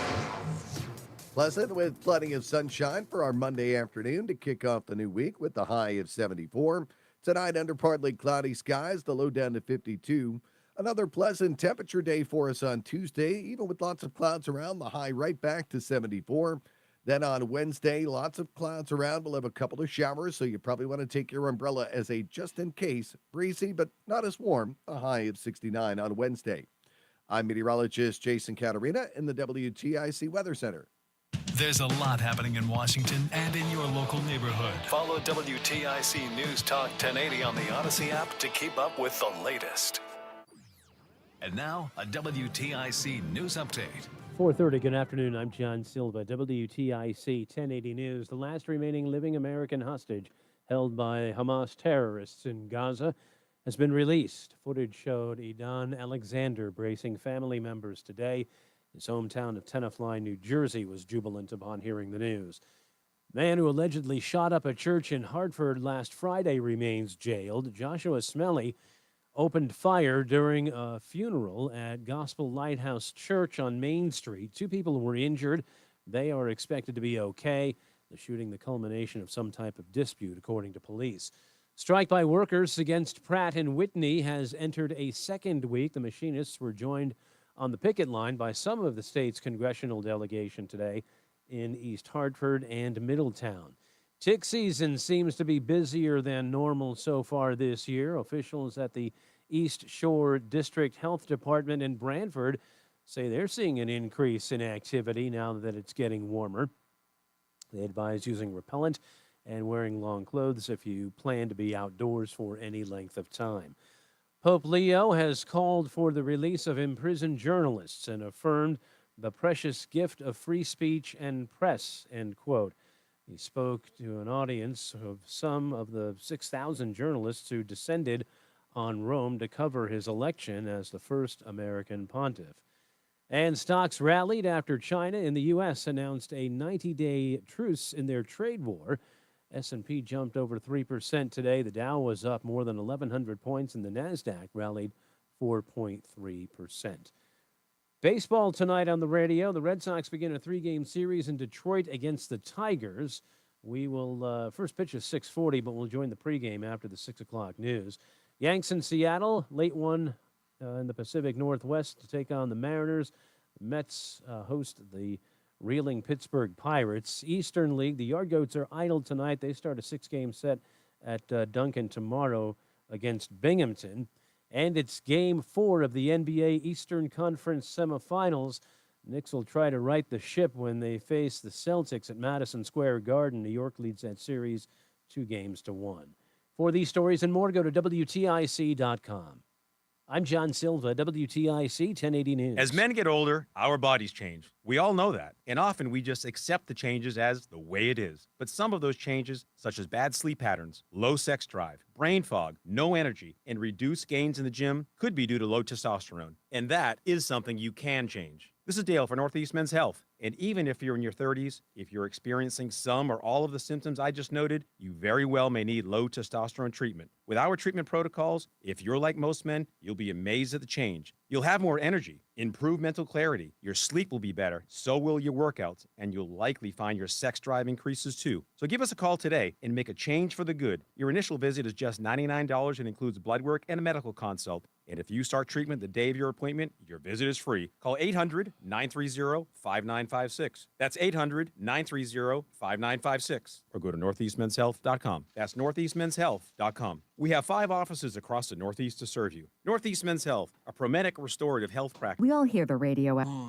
IRS. They tell you to be afraid, to be scared, and they try to frighten you into calling. I'm not here to do that. Tax Relief Advocates is different. TRA is here to tell you that if you owe money to the IRS, whether it's $5,000, $50,000, or $500,000, we have a solution. It doesn't matter if you're sitting in your car, at work, or with your kids. No matter where you are, call now. 800-575-6481. Don't lose hope. TRA can eliminate or reduce what you owe to the IRS. Generous programs are now available that can give you a fresh start. Our passion is taxes and helping individuals fix their IRS problems. We have over 1,000 5-star reviews on Google and an A+ with the Better Business Bureau. You don't need to be afraid of the IRS any longer. End your tax nightmare today by visiting us online at TRA.com or call 800-575-6481. That's 800-575-6481. Tax Relief Advocates. Real solutions for real people. Stay locked in. Reese on the Radio is on WTIC News Talk 1080. All right, so we don't have any stupidest thing I read today because we're going to talk about this shooting that took place over the weekend. And the details, I wish I could tell you they are as sketchy as the news media has been suggesting. They are not. And they are daunting because, and I guess the best way to describe this is many of us did. We looked at this story and said, really? At a funeral? And of course, we talked about Ida Hawkins Green, 89-year-old woman, married 59 years, 10 children, 52 grand, 56 great-grand, I think another 5 or 6 great-great-grand. Obviously the matriarch of that family, for some 150 people to show up. Now, and I get with that large of a family, sure, I can imagine there are some family members who either don't get along or don't like each other and probably don't even speak. But they're family, you know? It's like that doesn't make sense. Perhaps when you hear a story like that, before you even find out anything about 89-year-old Ida Hawkins Green, you hear, oh, it's a funeral in Hartford, they're shooting inside of it, you start going, your mind starts going to the basic place, you know? Just straight out of a movie. Oh, it's probably some gangbanger who died and a rival gang showed up for more retribution. Same old, right? When you hear this, you just go crazy. And then, out of nowhere, you're thinking, this is just a story I'm just going to cover. We'll move on. Maybe we'll find out who a culprit is. And then that'll be the end of the story. And then you get a phone call. Why? I don't know. You get a phone call, you get somebody to reach out to you, and you go, hi, what's all this about? I can't help but be curious. What happened? And the person starts telling you what happened. And then you're listening to it and you go, come on, that sounds crazy. And then the person says, don't worry, I'll call you back with evidence. I look at my wife and I go, okay, we'll see what evidence it is. Because again, I'm writing it off. I'm dismissing this. This sounds like some hood nonsense. You know, I'm over here, hashtag black fatigue. And then you actually talk to them. And then they actually show you video inside the funeral. And then you go, holy crap. And then you hear that there's an arrest after you watch the video. And then you find out that the person arrested shouldn't be arrested. We'll explain when we get back. Let's get another check of the weather and traffic. Jason Caterina's got weather. Mark Christopher's in the BPS Traffic Center. Hey, Mark.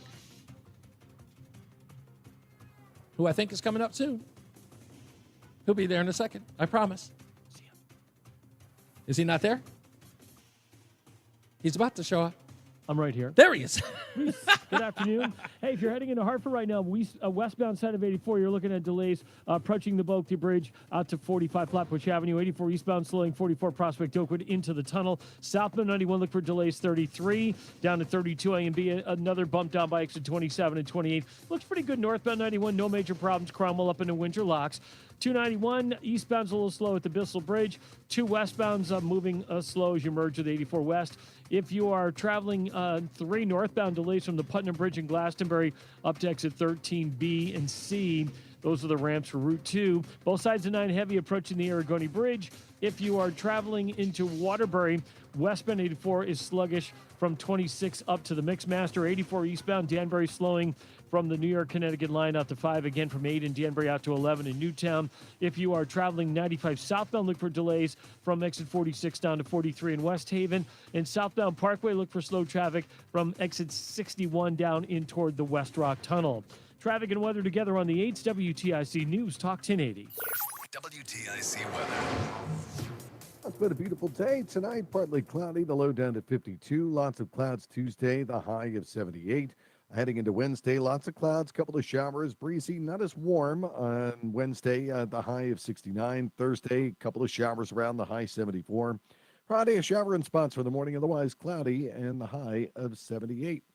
Right now, it's 61 in New London with the wind coming off the water, 71 for Mansfield, 72 in Hartford. I'm meteorologist Jason Caterina in the WTIC Weather Center. Join us this Sunday for Tumalo Financial, your go-to for retirement planning and taxes. Tune in to the father-son duo from 7 a.m. to 8 a.m. or catch replay from 5 to 6 p.m. Tumalo Financial, retirement planning with integrity on WTIC News Talk 1080. Hey, how'd you get your water heater fixed so fast? Ayala Home Services, same-day plumbing. I gave them a call, and they had a plumber on their way. They even sent the plumber's real-time location, so I knew when they would be here. Did you say same day? That's crazy.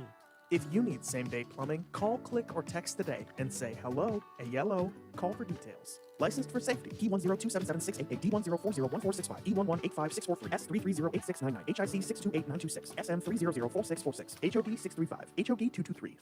Seems everything costs more these days. Gas, groceries, and when's the last time you checked your wireless bill? When it comes to big wireless, if you're staying, you may be overpaying. Switch to Consumer Cellular to get the same fast nationwide coverage without the big wireless bill. Plans start at just $20 a month, and now for a limited time, new customers can get their second month free. Call 1-888-FREEDOM, visit a store near you, or consumercellular.com and start saving today. Plans include $5 credit for auto pay and e-billing, taxes, fees, and other 30 seconds. charges will apply. See Thank you, website sir. for additional details. Life insurance. Why are you putting it off? Can't afford it? Too much hassle? Think you don't need it? There's lots of excuses for putting off life insurance. But if you weren't there, who would pay the mortgage and other bills? With Ethos, you could be covered in 10 minutes and boom, family protected. Ethos, fast and easy online term life insurance. Up to $2 million in coverage with no medical exam. Some policies as low as $1 a day. Answer a few health questions and get your free quote at ethos.com/radio. That's ethos.com/radio. The self-proclaimed love child of Rush Limbaugh. They're running a strange program, y'all. Reese on the radio on News Talk 1080 WTIC. Okay, let's get to this. Very, very important that we understand exactly what's going on here. Okay? You all know the story. Shooting happens in the morning of a funeral of Ida Hawkins Green. People are outraged. Police department shows up. We find out that a man has been arrested. That young man right there. That is a photograph of him. That young man's name is Joshua Smelly. He has been all over the news. He's all over the internet as the shooter, as the person who caused this melee.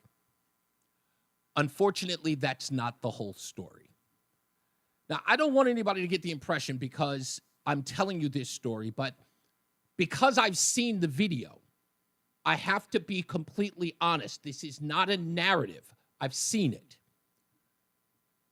The young man that you are looking at in this picture, the man that you are seeing online, Joshua Smelly,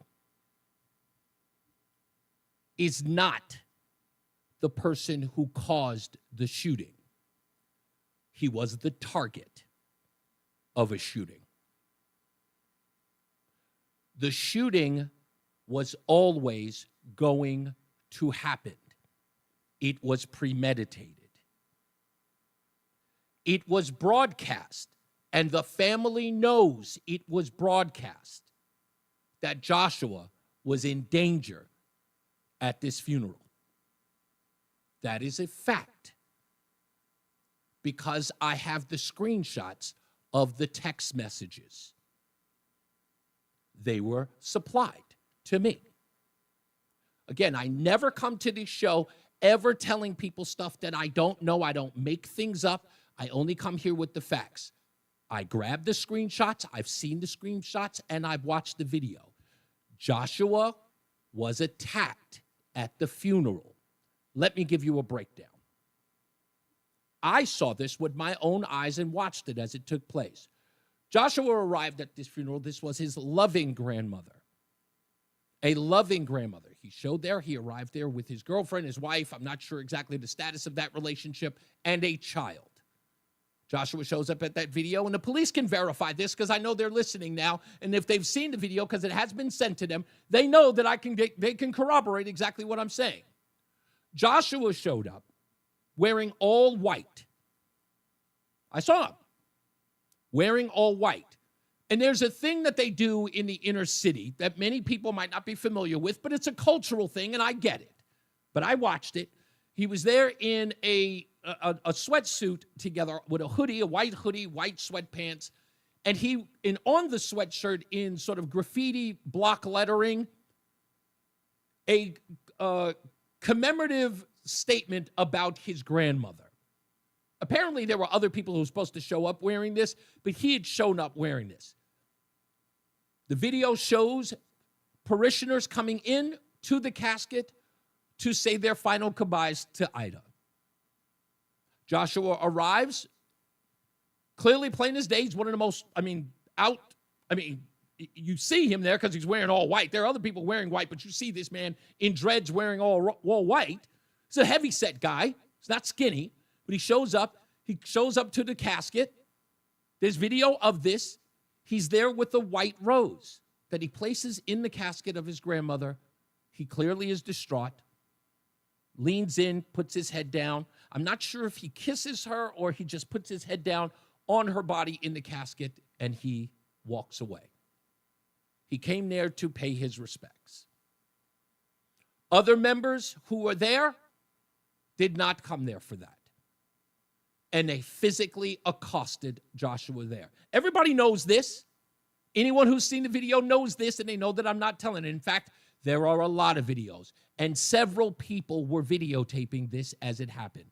As you know, in this era, people immediately start grabbing their phones instead of jumping in. Some people did jump in, but many others, scared because either they're young or because they're old, were righteously cowering because they don't know. It's young people. You don't know what's going to end up. If anything, you're almost anticipating gunfire, which does happen. And as the melee is unfolding and cameras are rolling, about 5 shots went off. Joshua was not there to create a problem. But it had been warned that if he arrived, he was subject to this violence. And there is documented evidence of it, and there are individuals who know of it. You can even hear people in the video yelling and screaming to fire a weapon. All of which I heard. Again, I didn't ask for it. But when the story comes to you, you get the story. I have the story. Any of you out there, you can say what you want. You can respond how you want. I don't care. The video confirms everything.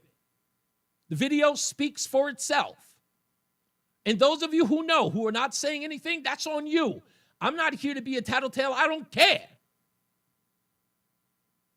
This isn't about tattling. This is about what was done and what took place. Let's be honest. Bottom line, this was a hit. That's what it was. This was a premeditated hit on Joshua. Now, if indeed he did fire a weapon, if indeed in him firing that weapon, which again, I cannot see in that. I know that apparently there were 2 different shooters, if not 3 different. According to the report, that I cannot corroborate, so I'm not even going to expose that. But let's just say there was definitely more than 1 shooter. Let's just leave it at that. But if indeed ballistics suggest that Joshua did fire a weapon, if that is indeed true, he does need to be held responsible for that because it took place inside that funeral home or outside that funeral home where lives were clearly in danger because of it. However, it is being played as it should be, because I understand if you don't know the story, you just say someone was arrested in connection with the shooting. If you don't have that information, if that hasn't been shared with you, you don't know that. But I am telling you, and I'm telling you right now, reputation in tow,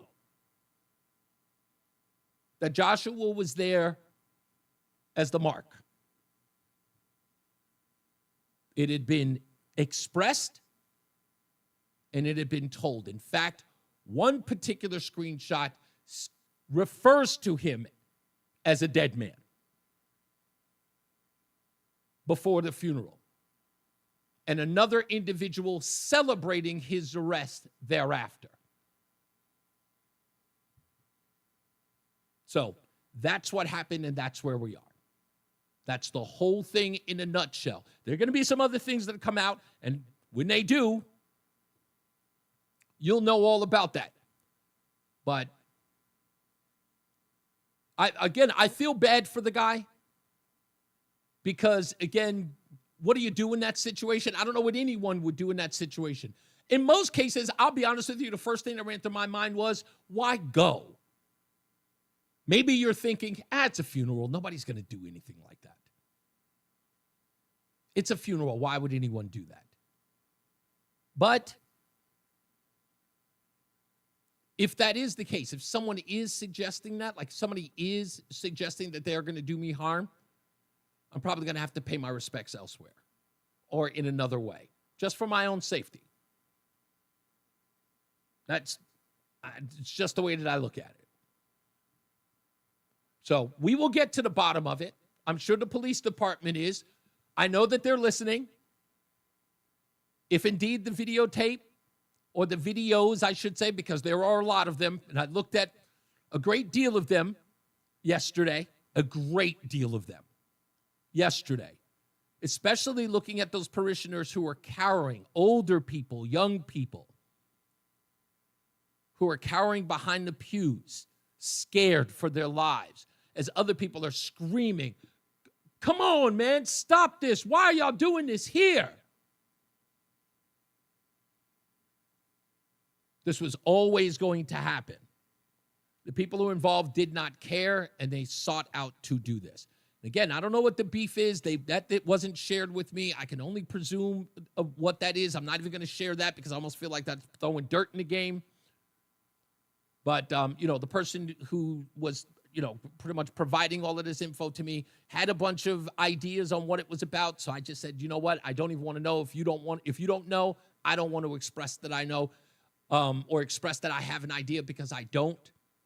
But the one thing that I can certainly tell you from the videos that I saw, Joshua was set upon. That is absolute fact.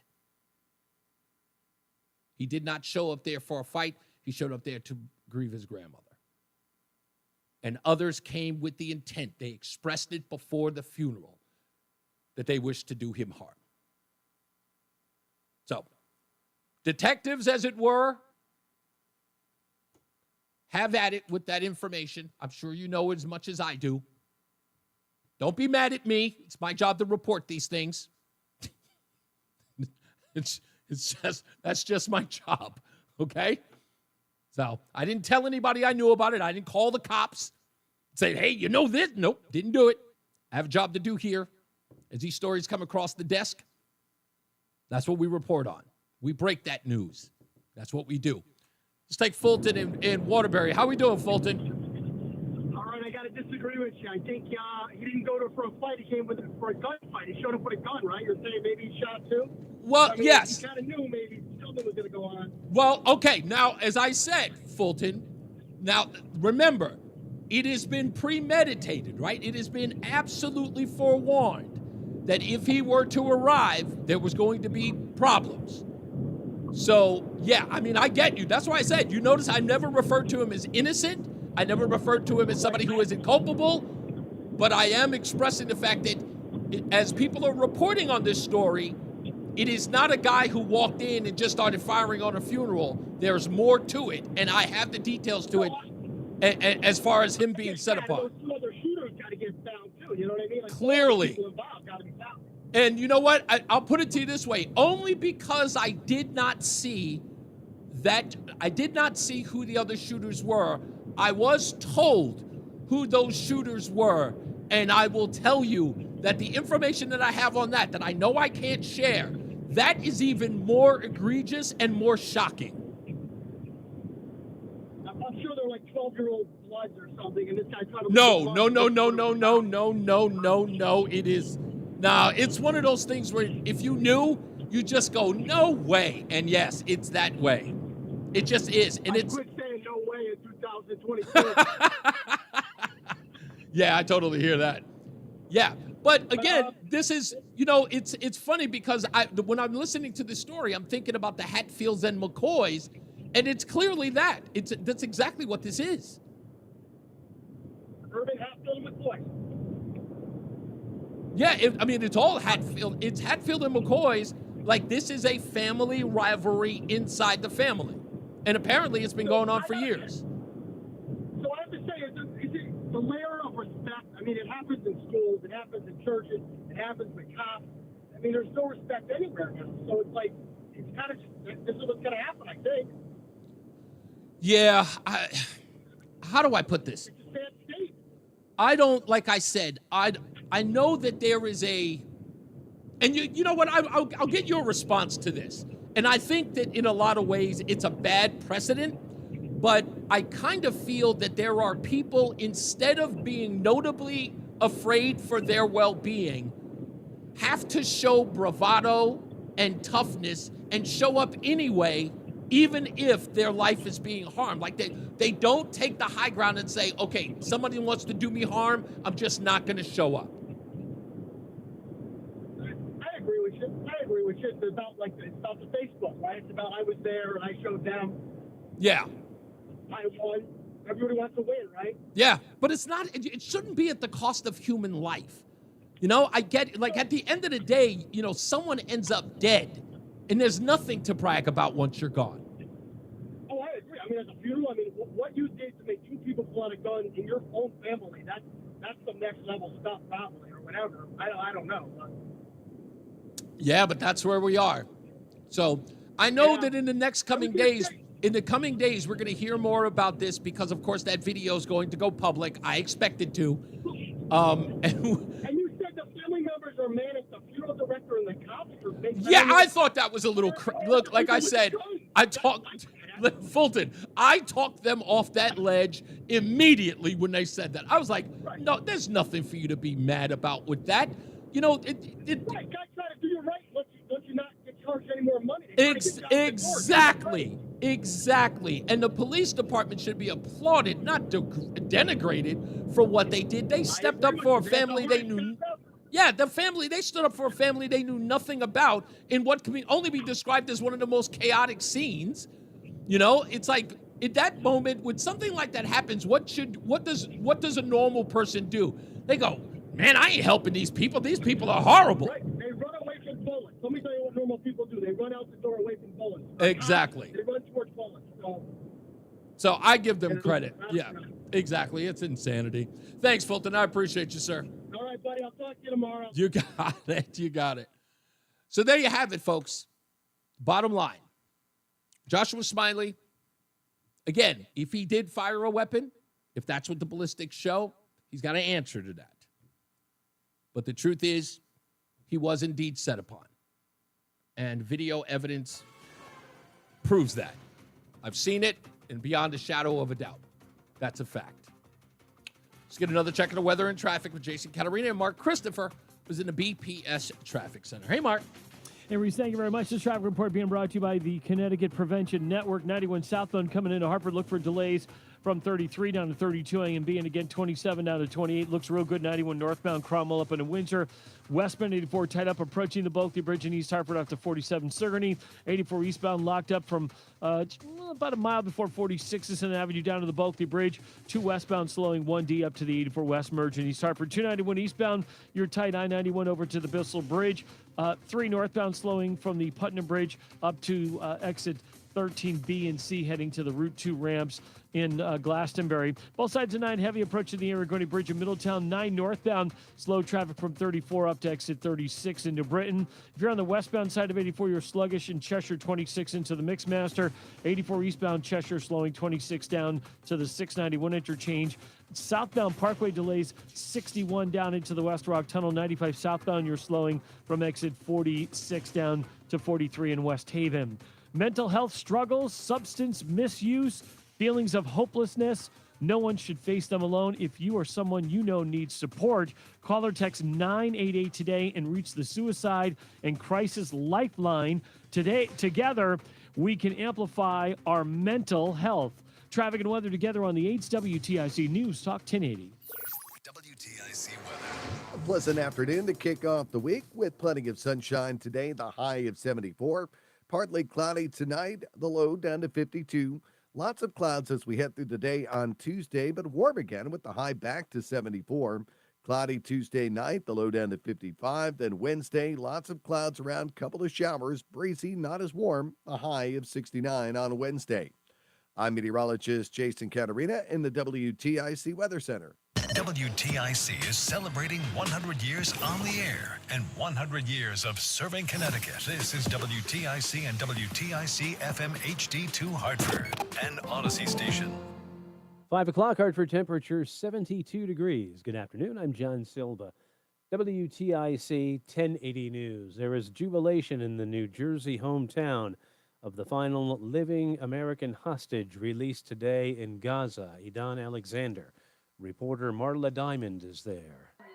The large crowd waved Israeli flags as word of Idan's release became official. Michael Burke has had a sign in his front yard for the past 19 months. And on the sign, it crosses off. He was taken when he was 19, he's in captivity when he was 20, and now he's 21 years old. I mean, something like that's just incomprehensible. The joy here tempered with sadness for the remaining hostages. Some are alive, some are dead, and we just want this over already. Marla Diamond for CBS News in Tenafly, New Jersey. And the financial markets seem to like President Trump's announcement of a 90-day truce in the trade war with China. Stocks have rallied back from the depths of early April following President Trump's reciprocal tariffs announcement, with the S&P 500 up about 20% since it nearly fell into bear market territory. In addition to the Dow gaining 1,160 points, the NASDAQ rose nearly 780, and the S&P advanced higher by 184 points. The gains were led by stocks with heavy exposure to Chinese factories and consumers, including Apple, Tesla, Nike, and Best Buy. That's business reporter Jason Brooks. Back here, state Democrats are sounding off about $880 billion in cuts, mostly to Medicaid, that'll be considered in congressional committee rooms this week. WTIC's Dave Maker has that. State Senator Matt Lesser says the Republican bill would hurt the 1 million Medicaid recipients in Connecticut. Some will be among the 8.6 million the Congressional Budget Office says will be forced off the rolls nationally. And Lesser adds there will also be trouble for those who keep coverage. For people who are on the Medicaid program, it makes healthcare more expensive because it forces states to add copays and deductibles to our working poor, forcing them to pay money out of their own pocket for the health care that they now get. He says Republicans will also add reams of paperwork that recipients will have to fill out to stay on Medicaid. Republicans admit the savings will go towards paying for an extension of the Trump tax cuts. Dave Maker, WTIC 1080 News. David X. Sullivan has been sworn in as the interim U.S. Attorney for the District of Connecticut. He took the oath of office earlier today. Sullivan, a former congressional candidate, longtime attorney, served 20 years as an assistant U.S. attorney, partner in a Hartford law firm when he was tapped by President Trump to replace former U.S. Attorney Vanessa Roberts Avery. Warmer weather brings ticks, and health experts say if you plan on being outdoors for any length of time during the spring and summer, best to take precautions.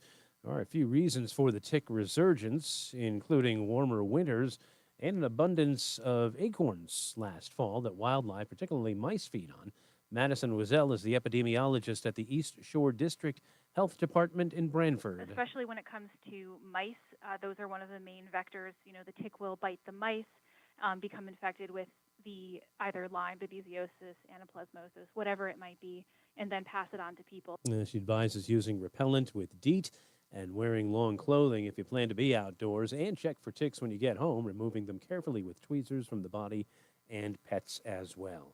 Dow up over 1,100 points today. NASDAQ up 4.35%, and the S&P was up about 3.25%. For these stories and more, go to WTIC.com. I'm John Silva, WTIC 1080 News. The piece. So, last year. Hey, has Thank anyone you, sir. worked with fiddlenecks? Shelby's popular flower shop is in full bloom. We just got a request for an arrangement that evokes air. Who's up for that challenge? No? She needs to hire a floral designer to nip foliage faux pas in the bud. I need Indeed. Indeed you do. Our advanced matching helps find talented candidates so you can connect with them fast. Redeem your $75 credit at Indeed.com/credit. Terms and conditions apply. Still getting around to that fix on your car? You got this. On eBay, you'll find millions of parts guaranteed to fit. Doesn't matter if it's a major engine repair or your first time swapping your windshield wipers. eBay has that part you need, ready to click perfectly into place for changes big and small. Loud or quiet, find all the parts you need at prices you'll love. Guaranteed to fit every. But you already know that. eBay. Things, people, love. Eligible items only. Exclusions apply. The hour that packs a punch. It's Reese on the radio on WTIC News Talk 1080. All right, let's go to the phones. Our black fatigue correspondent is all the way in Florida. White Mike is on the phone. What's going on, sir? Oh, dude, I haven't heard the show, but I was going to call you and tell you how much black fatigue I have. I didn't listen. Dude. Let me tell you something. It is a phenomenon that I can't get away. I don't know if it's the algorithm or what, but it has been inundating my social media and every other place that I go. It's ridiculous. I'm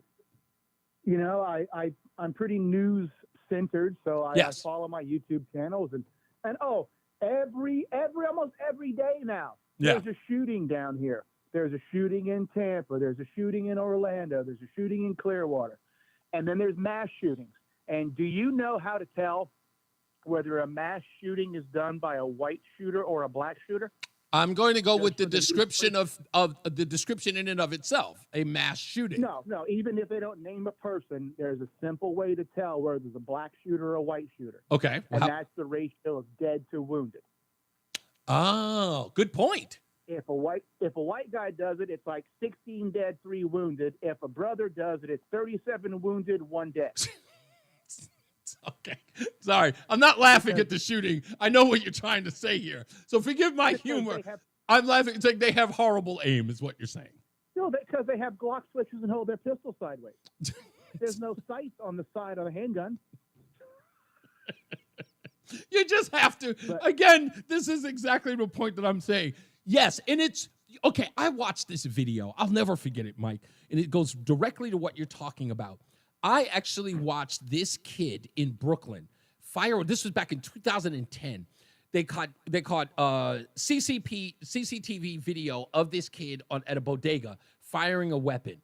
As he's firing it with his right hand, he has his left elbow, his left forearm, covering his eyes to prevent the shell casing from hitting him in the face. It was the most bizarre thing I've ever seen in my life. And I didn't. So let me tell you a funny one, okay? So there's this pistol range I go to, like 20 miles away from here, and they always have an assortment of like photorealistic targets. Uh-huh. Well, and it's always like, the classic 1950s burglar guy holding a revolver and all this. Well, one day I go in, and there's a target, and the target looks like the wrestler, the Junkyard Dog. Oh, yeah. So I'm like, well, it would be racist of me to not choose this target because he's black.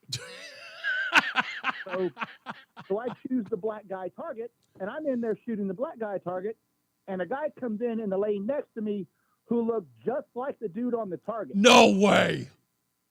And he was looking at me very nervously. I got to take a break. I got to go to traffic. Thank you, Mike. As always something interesting with this knucklehead. Let's go to traffic and weather. Jason Caterina's got weather, and Mark Christopher to BPS Traffic Center. White Mike, buddy. Thank you, sir. The Junkyard Dog. That bad Leroy Now I Brown. got to have a drink because I can't even breathe right now. Goodbye. Hey, if you're heading into downtown Hartford right now, southbound side of 91, got some slow traffic from exit 33 down to 32 A and B, and again down by exit 28. If you're heading on the westbound side of I-84, look for slow traffic approaching the Bulkley Bridge out to 47 Sigourney. 84 eastbound slows about a half mile before 46 Sisson Avenue down to the Bulkley Bridge. If you're heading out into Manchester, look out for a crash in the left lane between exit 61 and 62, so stay to the right there. Once again, 84 eastbound as you approach 61. Looks like delays are back to the 384 off-ramp behind that. Traveling 3 northbound, some slow traffic approaching exit 13 B and C in East Hartford heading to the Route 2 ramps.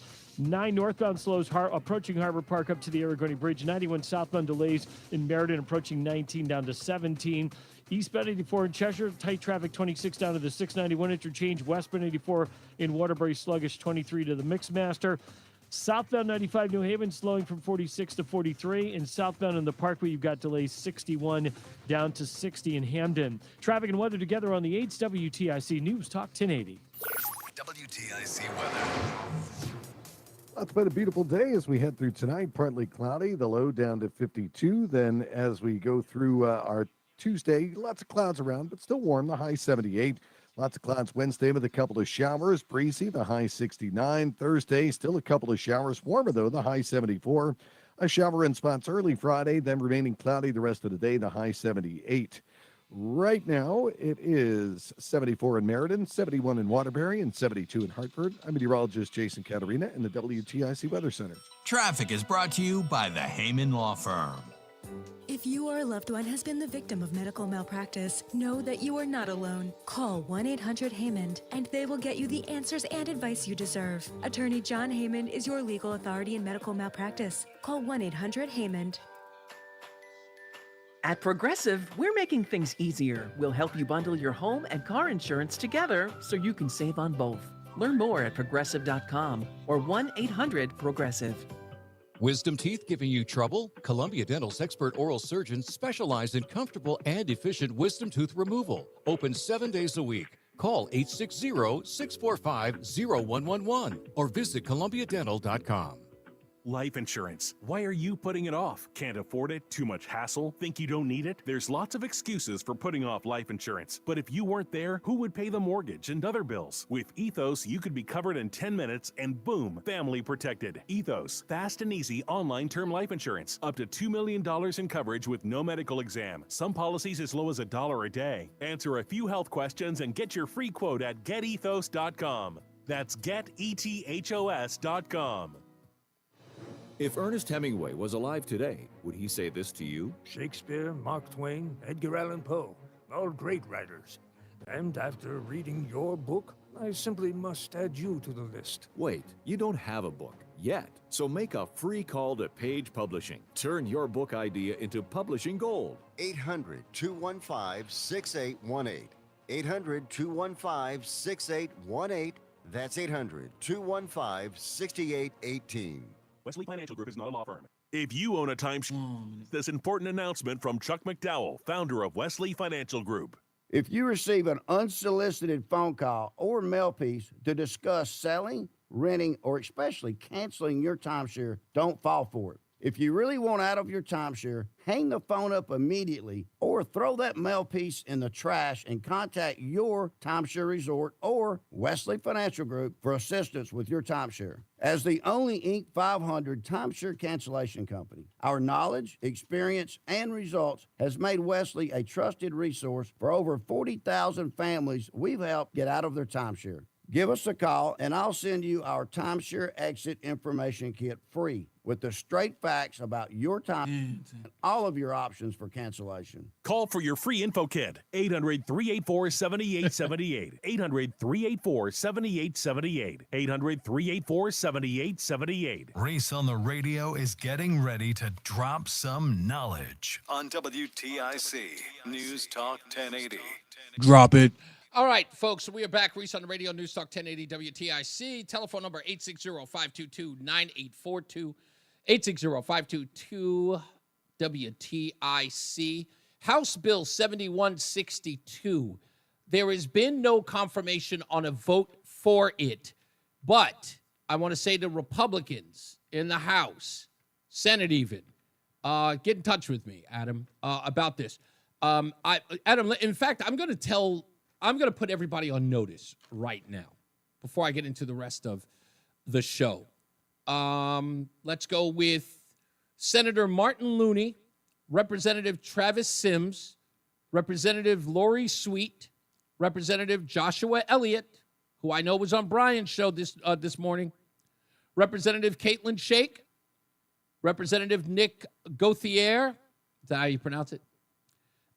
Senator Martha Marks, Representative Gary Turco, Representative Kadeem Roberts, Representative Nick Menapace, and Representative William Heffernan. What do they all have in common? That is HB 7162. To reform motor vehicle towing statutes, provide protections for motor vehicle owners whose vehicles are towed, and establish a customer bill of rights regarding towing. They have all sponsored this bill. Now, I understand, Joshua Elliott, again, was on Brian's show this morning. Okay, Brian, you're first up.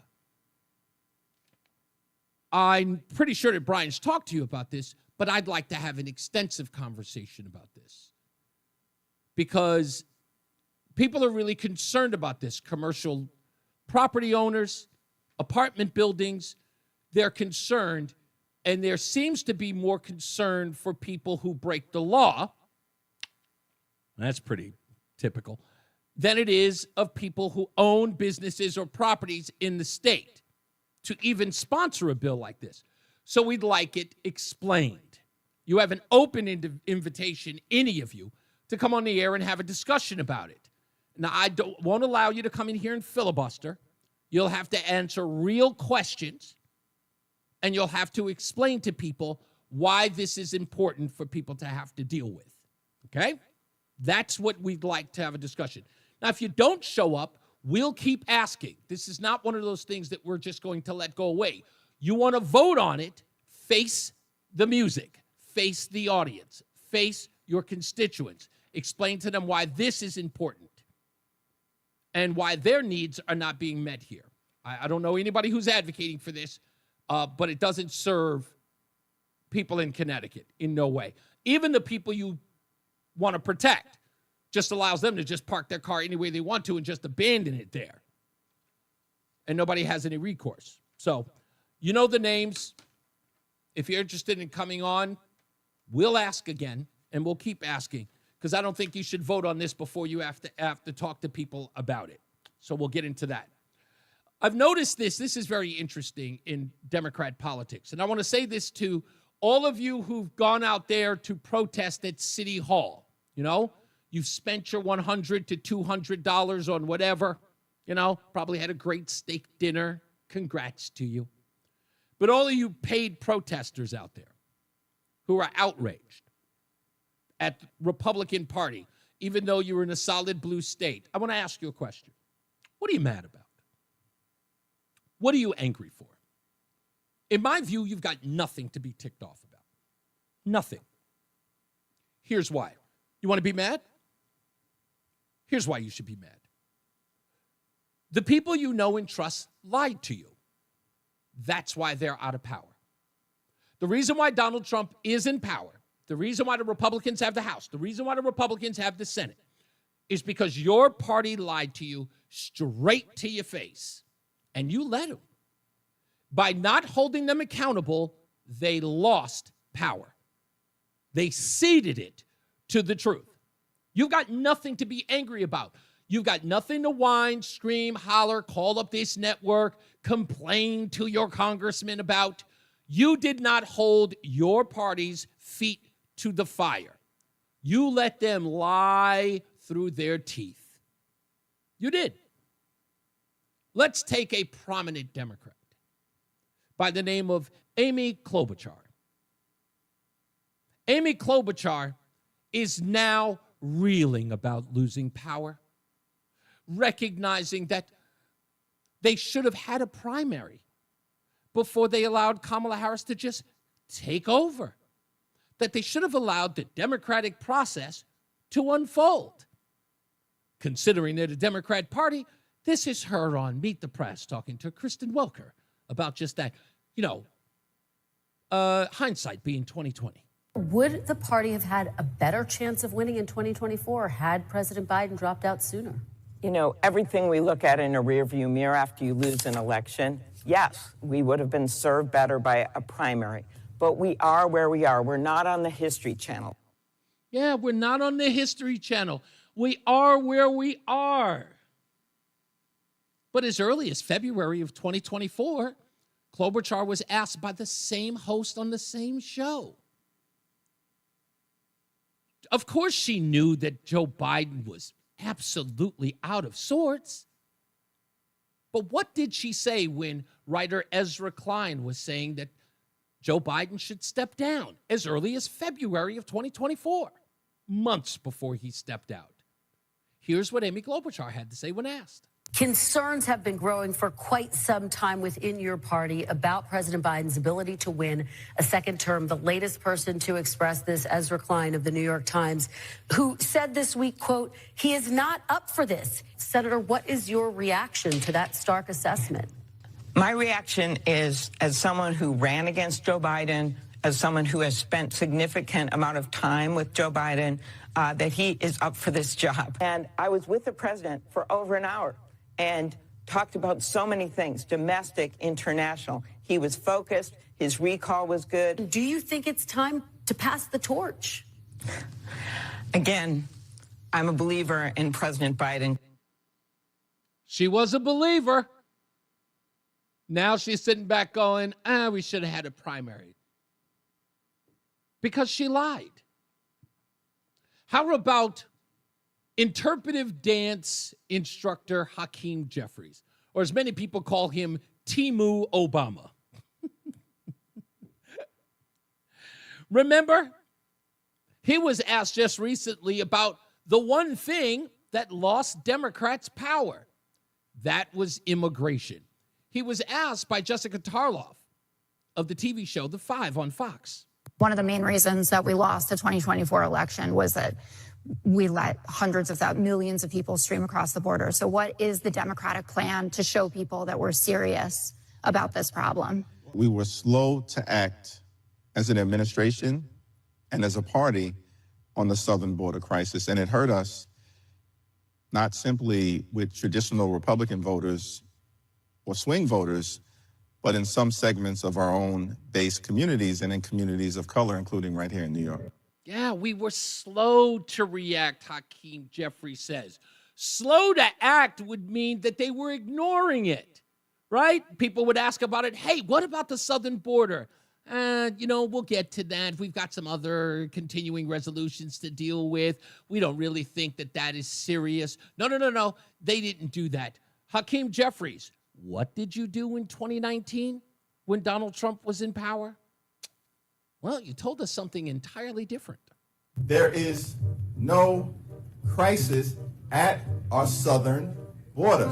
Well, based on my visit to the border, what I have seen is that some of the steps that President Biden and the administration have taken over the last few months have certainly reduced the flow of illegal border crossing. I think the Biden administration is doing all that it can in that they inherited a broken system that needs to be fixed moving forward in a bipartisan way through comprehensive immigration reform and leaning in to strengthening the border.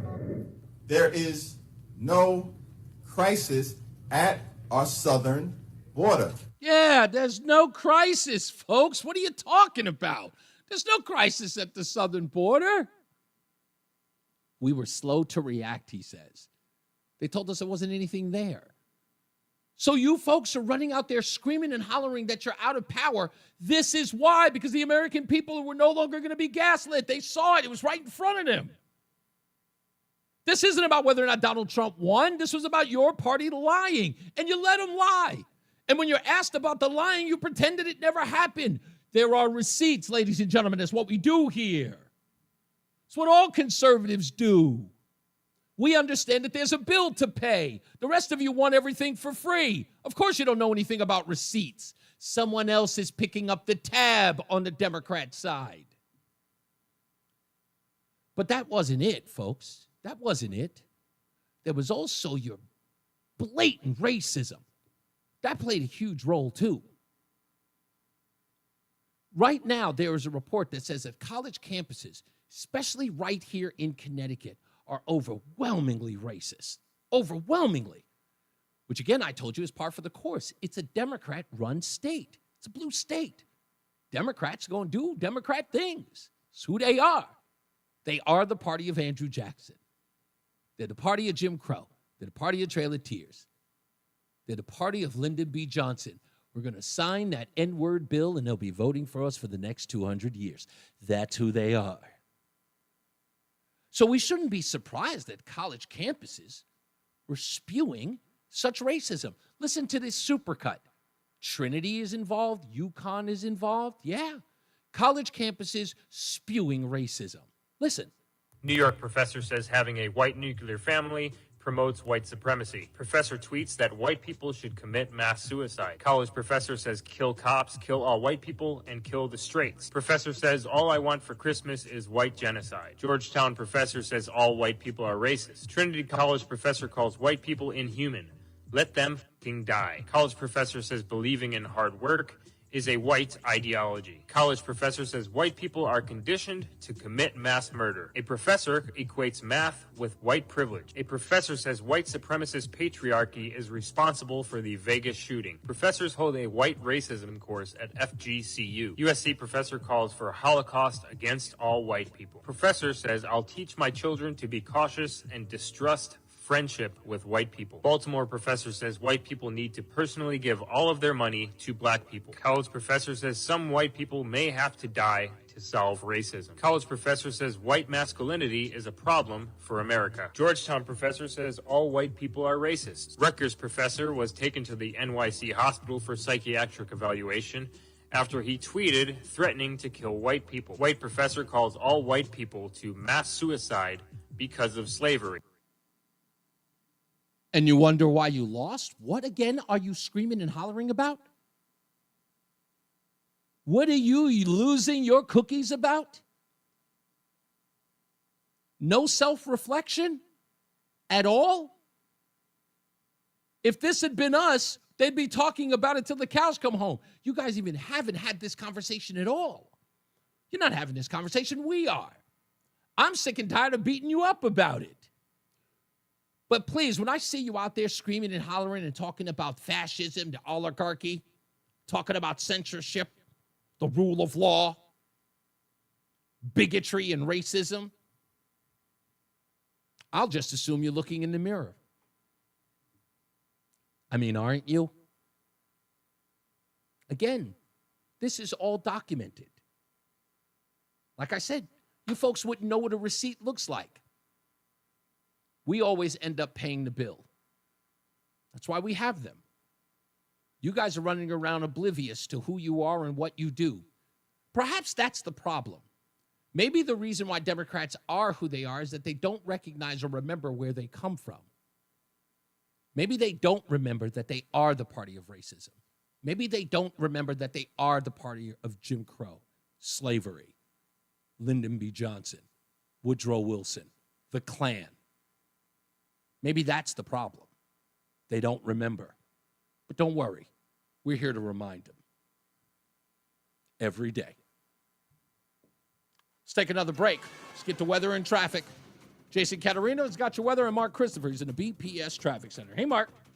All right, Reese, thank you very much. Well, if you're heading on the eastbound side of I-84, look for delays now approaching exit 46, about a half mile before 46, down to the Bulkley Bridge, and then delays again approaching exit 59. We have an accident, 84 eastbound by exit 62 in Manchester. Looks like they've got the left lane, HOV breakdown lane, and the HOV lane itself blocked out there, so stay to the right with that. If you're on the westbound side of 84, you've got delays approaching the Bulkley Bridge, the 47 Sigourney, 91 southbound slowing 33 down to 32 A and B, and again down by exit 28 on the Hartford Weathersfield line. If you are traveling on 291 eastbound, that's a little slow, I-91 over to the Bissell Bridge. If you're traveling into Middletown, 9 northbound slowing approaching Harbor Park up to the Aragoni Bridge.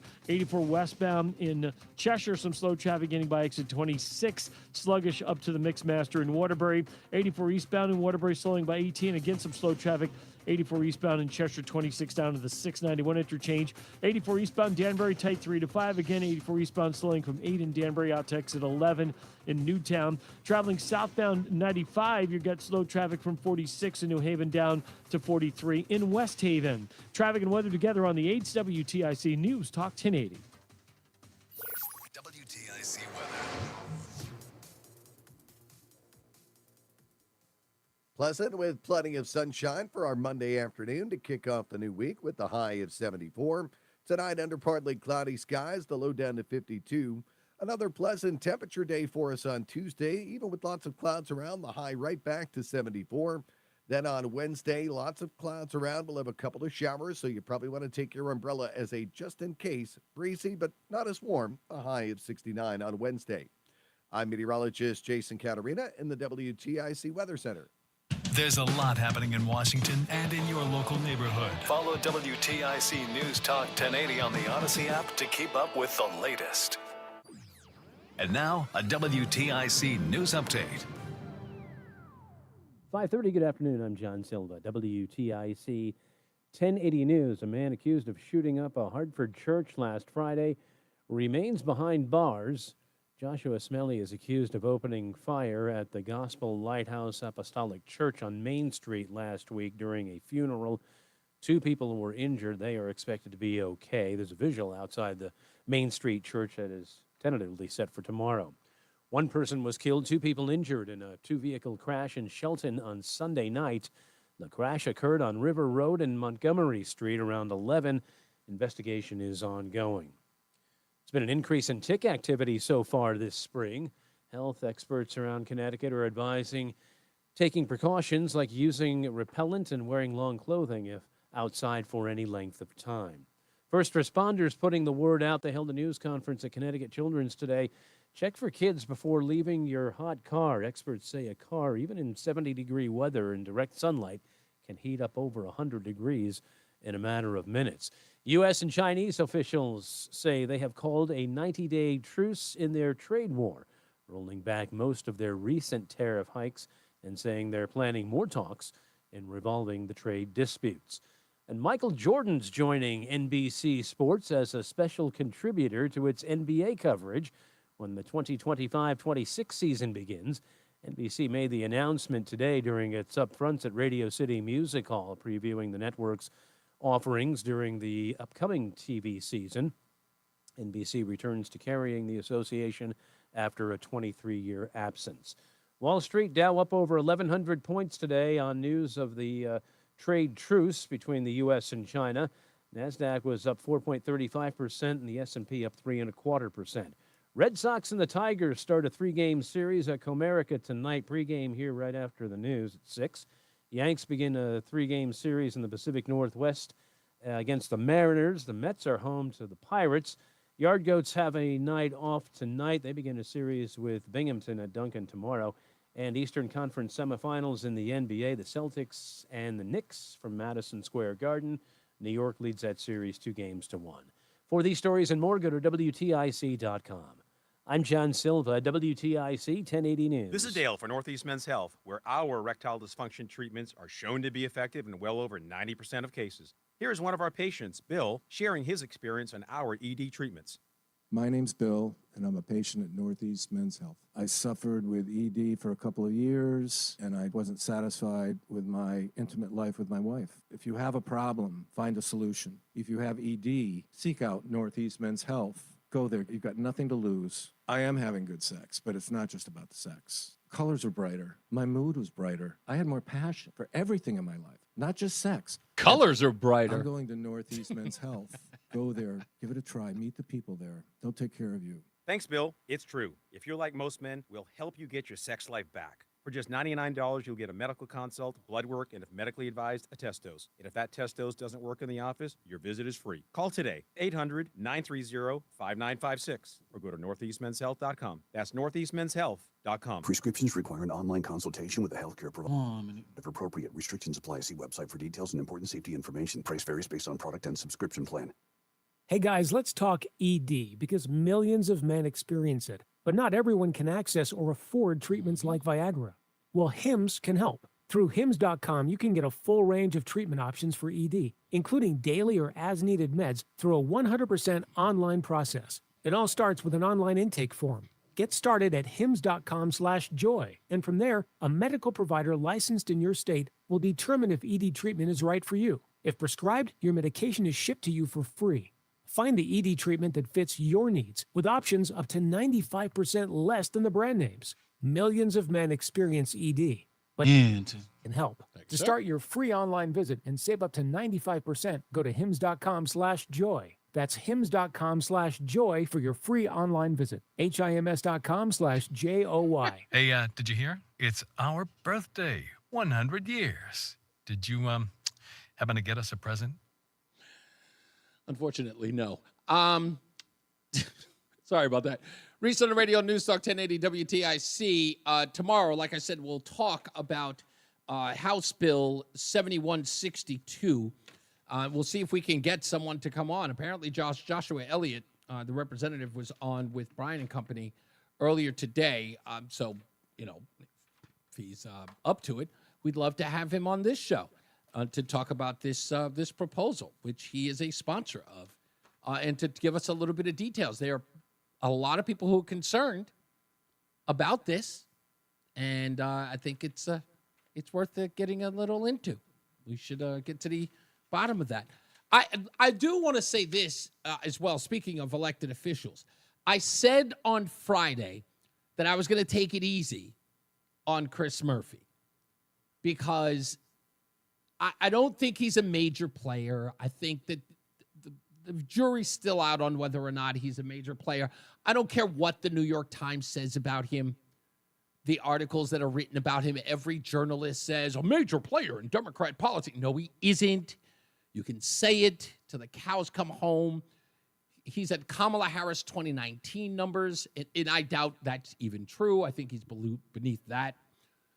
But he's trying, and I give him that, and I really feel horrible about punching out. But he did something in that New York Times article that I was playing last week that I missed because it was an hour long, and I'm so brutally honest about this. I can't sit there and listen to that man talk for an hour. I don't know how anyone does it. He is so boring and lacks any charisma known to man. I can't. It's impossible to withstand. And now with the beard, it's so laughable. I don't know. And it sounds like I'm being a bully. I don't care. I just wish that he would just, I don't know, do something. Why don't wear a propeller on his head? Something that's more appealing than listening to his constant breathing in and out. It's bloviating. But there's a part of this thing that's on this thing. Maybe you could check it out. It's going all over Twitter, where he's saying now he's okay with biological boys and girls sports. Consider your career finished. It's over now that you made that admission. And even the reporter from the New York Times is telling him, you sound like you're waffling. And he's trying really, like, he keeps saying in all of these interviews that we need to have those horrible, those tough conversations. And then he's put into a spot where he has to be tough, and he is immediately stammering. And then he goes on the side of the transgender. I think it's okay. Forget about it, dude. It's over now. Okay? Do whatever. Okay? Don't worry. Listen to me. Your constituents are always going to vote you in. Okay? Seriously, you're never going to lose a spot here, dude. You're fine. But stay away from the national politics. No one wants to be that bored. I'd rather eat paint chips. Really. Let's get another check of the weather and traffic with Jason Katarina and Mark Christopher in the BPS Traffic Center. Hey, man. All right, Reese, thank you very much. Well, if you're 84 eastbound, look for just a slight slowdown, 46 Sisson Avenue up to 48 Capitol Avenue downtown. And then again, a little slow traffic approaching exit 59 out to exit 60 in Manchester. A little slow out there from an earlier accident out by exit 62, which is now clear. Westbound 84 slowing approaching the Bulkley Bridge to 45 Flatbush Avenue. Southbound 91, some delays in Hartford. 33 down to 32. Another brief slowdown down by exit 28. Northbound 91 moves well Cromwell through downtown up into Windsor. 291 eastbound slowing on 91 over to the Bissell Bridge. 2 westbound's a little slow as you merge to the 84 west in East Hartford. 9 northbound delays approaching Harbor Park up to the Aragoni Bridge. Sluggish westbound 84 26 in Cheshire up to the Mixmaster in Waterbury.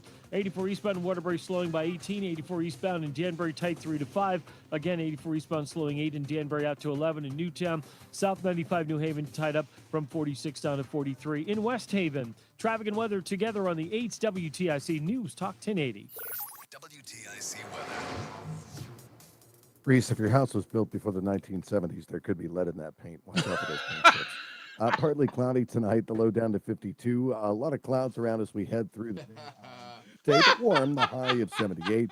A cloudy night Tuesday night, the low 56. A thick cloud cover Wednesday, couple of showers around. Breezy, not as warm, but realistically still warm, the high of 69. Cloudy on Thursday, couple of showers, the high 74. And Friday, a shower in spots for the morning, otherwise remaining cloudy, the high up to 78. Right now, 74 Danbury. It's a cool 59 in New London with the breeze coming off the water. New Haven at 70, 72 in Hartford. I'm meteorologist Jason Katarina in the WTIC Weather Center. How do I not put that in the final cut? Easier. We'll help you bundle your together so you can save on both. Learn more at progressive.com or 1-800-PROGRESSIVE. Still getting around to that fix on your car? You got this. On eBay, you'll find millions of parts guaranteed to fit. Doesn't matter if it's a major engine repair or your first time swapping your windshield wipers. eBay has that part you need, ready to click perfectly into place for changes big and small. Loud or quiet. Find all the parts you need at prices you'll love. Guaranteed to fit every time. But you already know that. eBay. Things, people, love. Eligible items only. Exclusions apply. Progressive knows road trips without your pet can be tough. Hi, this is Next Stop Dog Boarding. Hi, it's Scott again. How's Squeaks doing? You can tell if he's stressed by his eyebrows. Oh, and his breathing should sound like this. Scott, Squeaks is exactly the same as last time you called. Okay, let's talk in 20 to see if anything's changed. With Progressive, your pet is covered up to $1,000 in vet bills in case of a car accident. So next time, you can take your pet with you. Progressive Casualty Insurance Company and affiliates. Not available in all states. Coverage for dogs and cats is included with the purchase of collision coverage and subject to policy terms. Seems everything costs more these days. Gas, groceries, and when's the last time you checked your wireless bill? When it comes to big wireless, if you're staying, you may be overpaying. Switch to Consumer Cellular to get the same fast nationwide coverage without the big wireless bill. Plans start at just $20 a month, and now for a limited time, new customers can get their second month free. Call 1-888-FREEDOM, visit a store near you, or consumercellular.com and start saving today. Plans include $5 credit for auto pay and e-billing. Taxes, fees, and other third-party charges will apply. See website for additional details.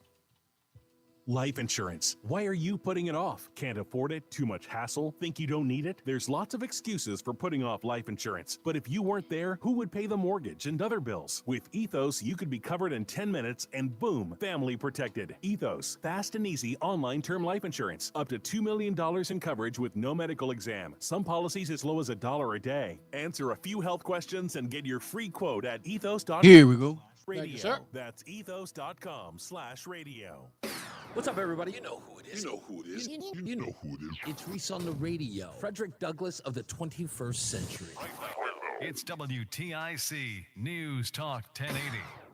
I understand that people are trying to say that the new pope is black, which means what? So, does that make him special? I mean, he's black now. It's just like, I don't know, can he break dance now? He spit a hot 16? What's the big deal? Nobody cares. Nobody cares. Like, that means nothing anymore. It's meaningless. They first blacks all over the place. And again, they all mean nothing. There's some sort of special divinity that comes with it. Is the holy water now more palpable now? Now, is the blessings more pure? Are they keeping it real at the Vatican now? Don't be a clown. Yeah, I always thought I was going to be the first black pope. Like, these people are clowns. Like, that's the thing you bragging on? It's like, we're the first pope is black, son. So I guess he's going to wear Jordans now? It means nothing. It means nothing. It's meaningless. That's it? That's all you got? Okay. Let's go to the phones. Hey, you can be the last but not least caller by calling up 860-522-WTIC, 860-522-9842. The last but not least caller gets a dozen bagels a month for 6 months, courtesy of Between Rounds, the Bagel Bakery and Sandwich Cafe located in South Windsor, Manchester, and Vernon. They're our good friends and family to Reese on the Radio.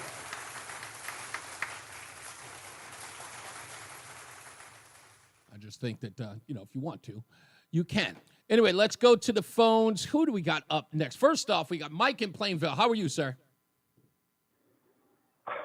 I haven't stopped laughing since yesterday afternoon after watching those 2 Tyler Perry movies, Miss Medea. Do you still watch Medea movies? I can't. The only reason why I can't watch them is because the titles are always so long.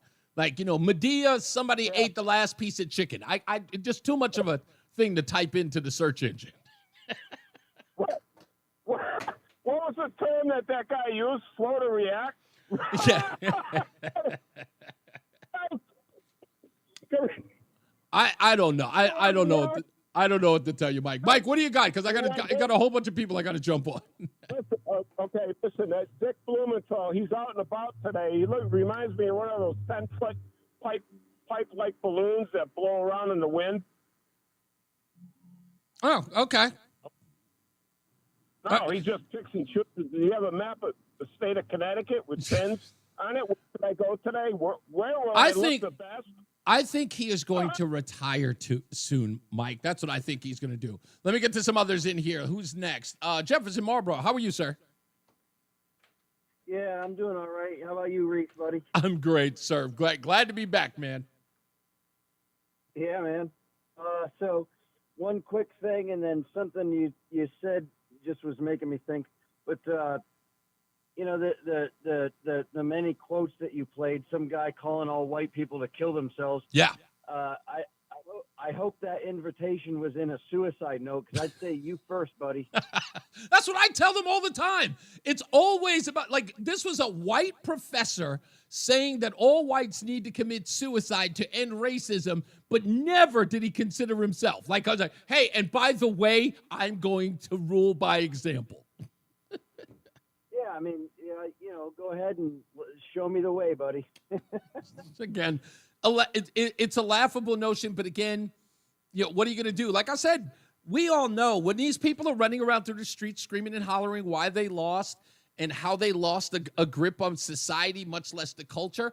There it is. It's right there. It's right in front of everyone. So, it's the same over. What was the other thing you wanted to mention?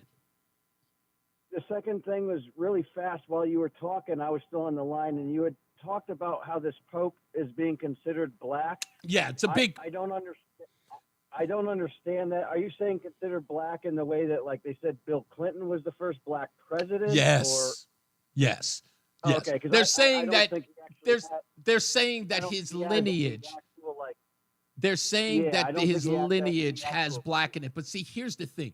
Here's a perfect example of this, Jeff, and let me break this down to you. Black people who are raving about the idea that Pope Leo XIV might be black are suggesting what makes him black is what white supremacists called the one-drop rule. So now they are celebrating what is considered a white supremacist standard to make a person black. If they've got one drop of blood in them, it makes them black. So this just shows you how far the left have gone into brainwashing silly black folks into adhering to their own ideals. So now black people are patting themselves on the back going, yeah, he got black blood. That makes him black. I got to tell you, Reese, I think if we really, really nailed it down, we all got one drop of. Of course we do. That's the hypocrisy of it. Because you ask any person whether or not they have any black blood in them, every person who's ever done one of these 23andMe's or these identity, swabs, whatever the case is, they all find out that they got a little bit of black in them. So shouldn't they all be black? They never mention it. Of course they don't. Of course they don't. Or they could be white. Yeah. Or they could be white, Exactly. We called Barack Obama the first black president, but he was half white. We could have called him, just another white guy. I could have. That's exactly the right thing. Thank you, Jeff. I appreciate you, sir. Who's next on here? This actually gives me it. Hey, Sean. Sean's in Meriden. How are you, sir? Good. You know what we should do? Like Jasmine Crockett, she just drives me. If I drank, she'd drive me to drink. But what anybody who deals with her, all they need to do is have on their person a picture of her a year ago and a picture of her now, and ask her which one is Jasmine Crockett. Yeah, exactly. I think you have a conservative, black, professional woman a year ago, and now you have some ghetto trash who's like, yo, I'm going to show you, and I'll slap the president. Really? I would pay to have a WWF cage match with her and Donald Trump and watch what happens. Listen, her deal is, again, she is actually, what I don't even understand, she is adhering to a microcosm of an electorate who likes that. And in fact, she's catering to people who don't vote, who spend most of their time online saying, hey, you see what Sister Girl said? They don't care. And she thinks that this is giving her, she doesn't even understand. And again, this shows you how unsavvy she is. She doesn't understand that the attention she's getting is mockery, not praise. She's on Fox News for the things she says to mock her.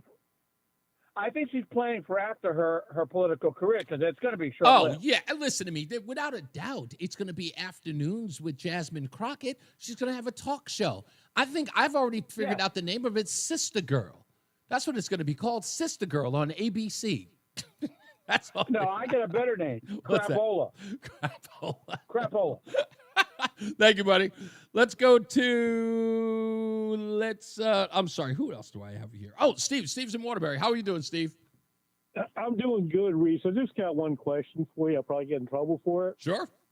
But if, in fact, the Pope is black, yes, do you think they'll be serving Ripple for the wine ceremony? You took the risk, and you're rewarded for it, my friend. You listen, I was waiting. Listen to me. Let me tell you something, Steve. I was waiting for somebody to come with it with a Fuzzy Zeller-like approach. And I know you know. I see you laughing already, so I know you know who I'm talking about. For those of you who don't, famously, Fuzzy Zeller, a golfer, was absolutely excommunicated from the golf world in Tiger Woods' first Masters. Was it the Masters?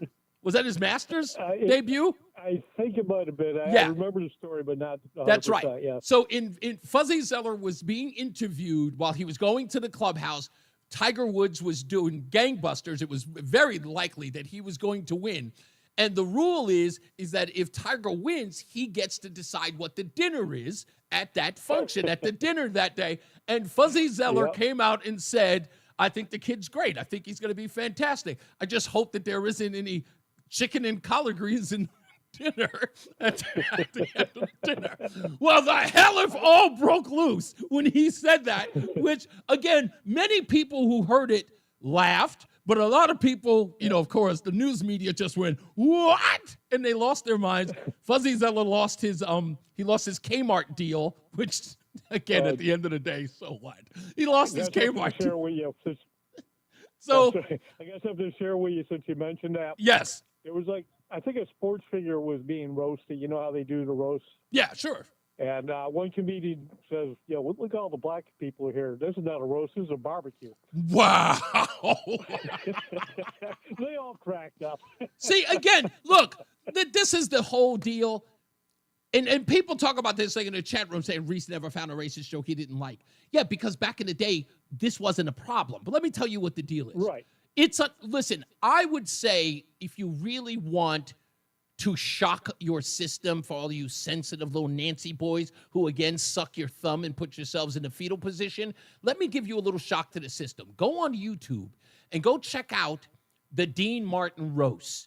And make sure that the guest of honor is Flip Wilson or Richard Pryor or Muhammad Ali. And watch Muhammad Ali. Exactly. And watch Don Rickles do what can only be described as the most racist jokes known to man. And watch everybody on that dais, black, white, and Puerto Rican, because, they were up there as well, laugh their behinds off and nobody take it seriously because it was done with love. So, the Ripple thing was brilliant. So that's why I'm giving you props for it.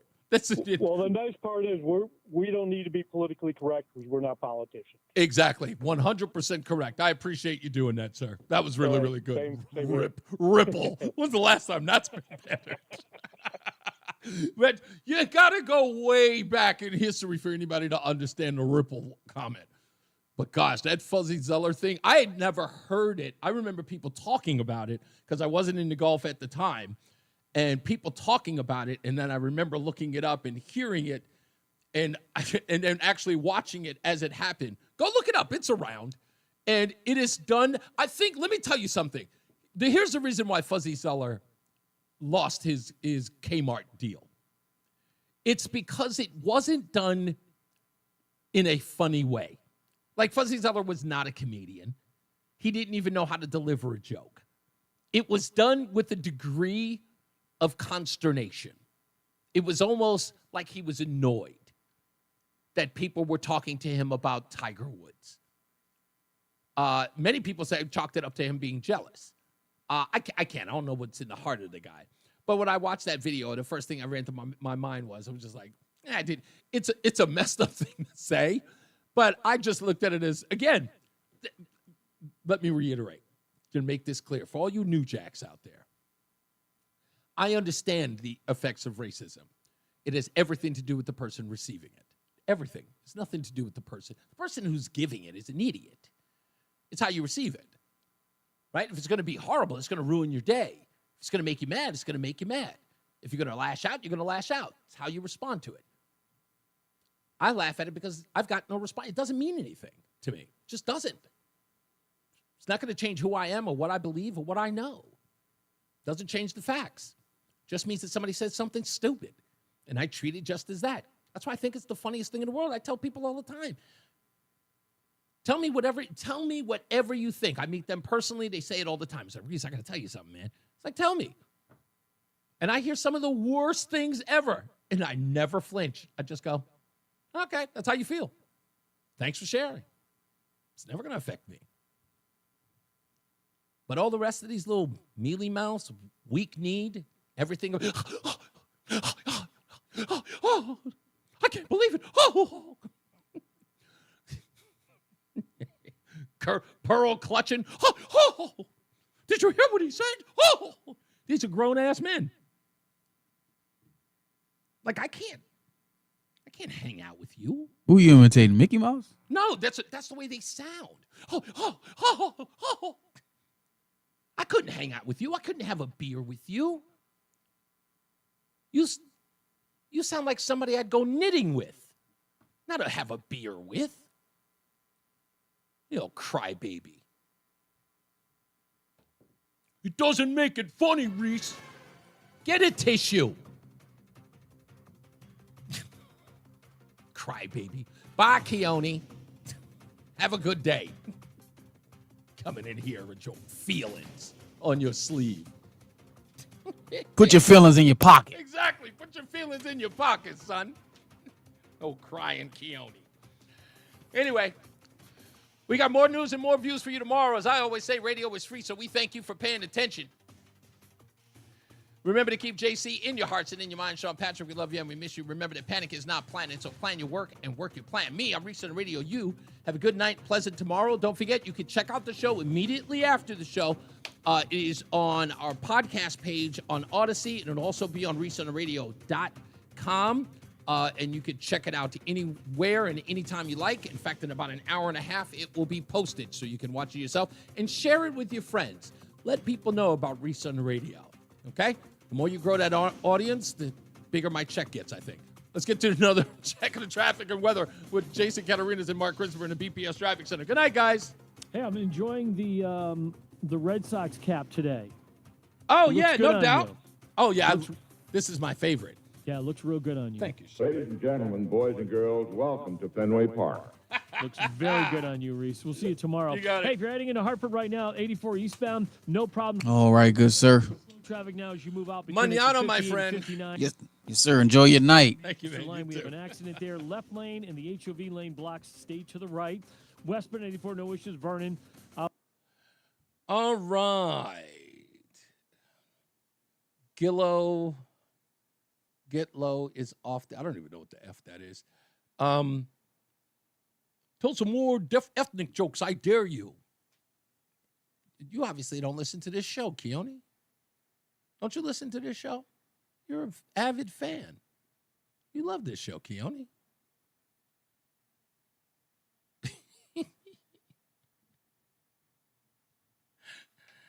Oh, Jesse Lee.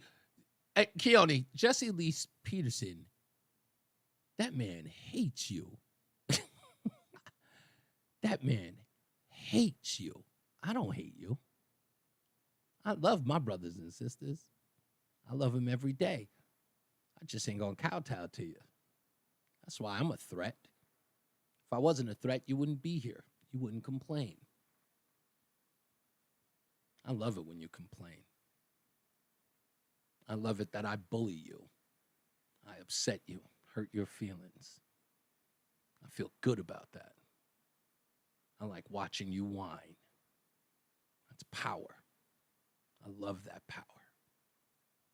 You just don't get it yet. The more you complain, the more power you give me. You're smart, you just walk away. But you can't. Because deep down, you know I'm right. That's what it is. I love every bit of it. Yeah, I do.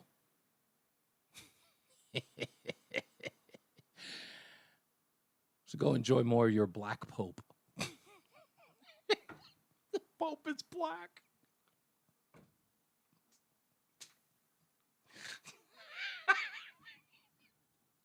Did you actually come here telling me that? Just what kind of knucklehead does that? What kind of lunatic comes onto my show to tell me that the Pope is black? What are you, an idiot? What are you, new here? What are you really that dense? Nobody cares. Nobody gives a damn that the Pope is black. Doesn't change anything. Doesn't change anything. It's the dumbest thing I ever heard in my entire life. It shows that the stuff that means something to you is absolutely infinitesimally vapid. It's the most moronic thing that somebody could be praising. Is he a good person? No. Because while you're praising Pope Leo as the first black pope, here's what you don't know.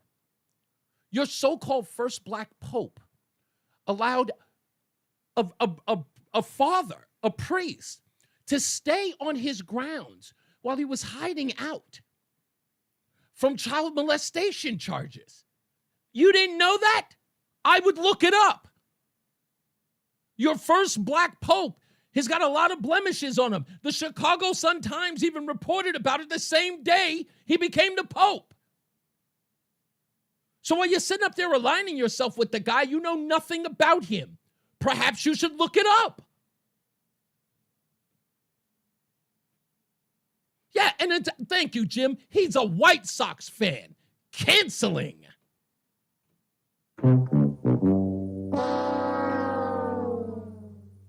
Race means nothing in America. Nothing. Because every person who's pimping it is worthless. There are no redeemable characters who are pimping the race hustle. None of them. There's nobody pimping race who has at least a redeemable quality. No one is. Not even you.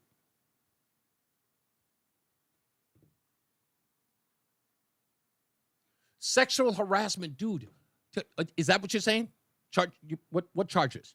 Have there been any criminal charges, Keone? Where are the criminal charges? You see any? Go look up your black pope. Go look him up. And if you're suggesting that because Donald Trump has 19 charges, are you saying that you're okay with that then? Because the black pope who would harbor a fugitive, not let anybody know that he was sheltering him? You're saying it's okay now, right? Because of Trump, right? That's your excuse? Come on, dude. That's how weak this is. That's how weak you are. That's how weak your argument is. You didn't even know that about him. You were touting him and you knew nothing about him. You knew no background. You're embarrassed. That's why you're scrambling. I told you before, my man, I'm a hater. I'm an informed hater. I do this hate thing well. It's well-researched hate. It's well-sourced. Okay? Try again next time. We'll see you back here. It's only Monday.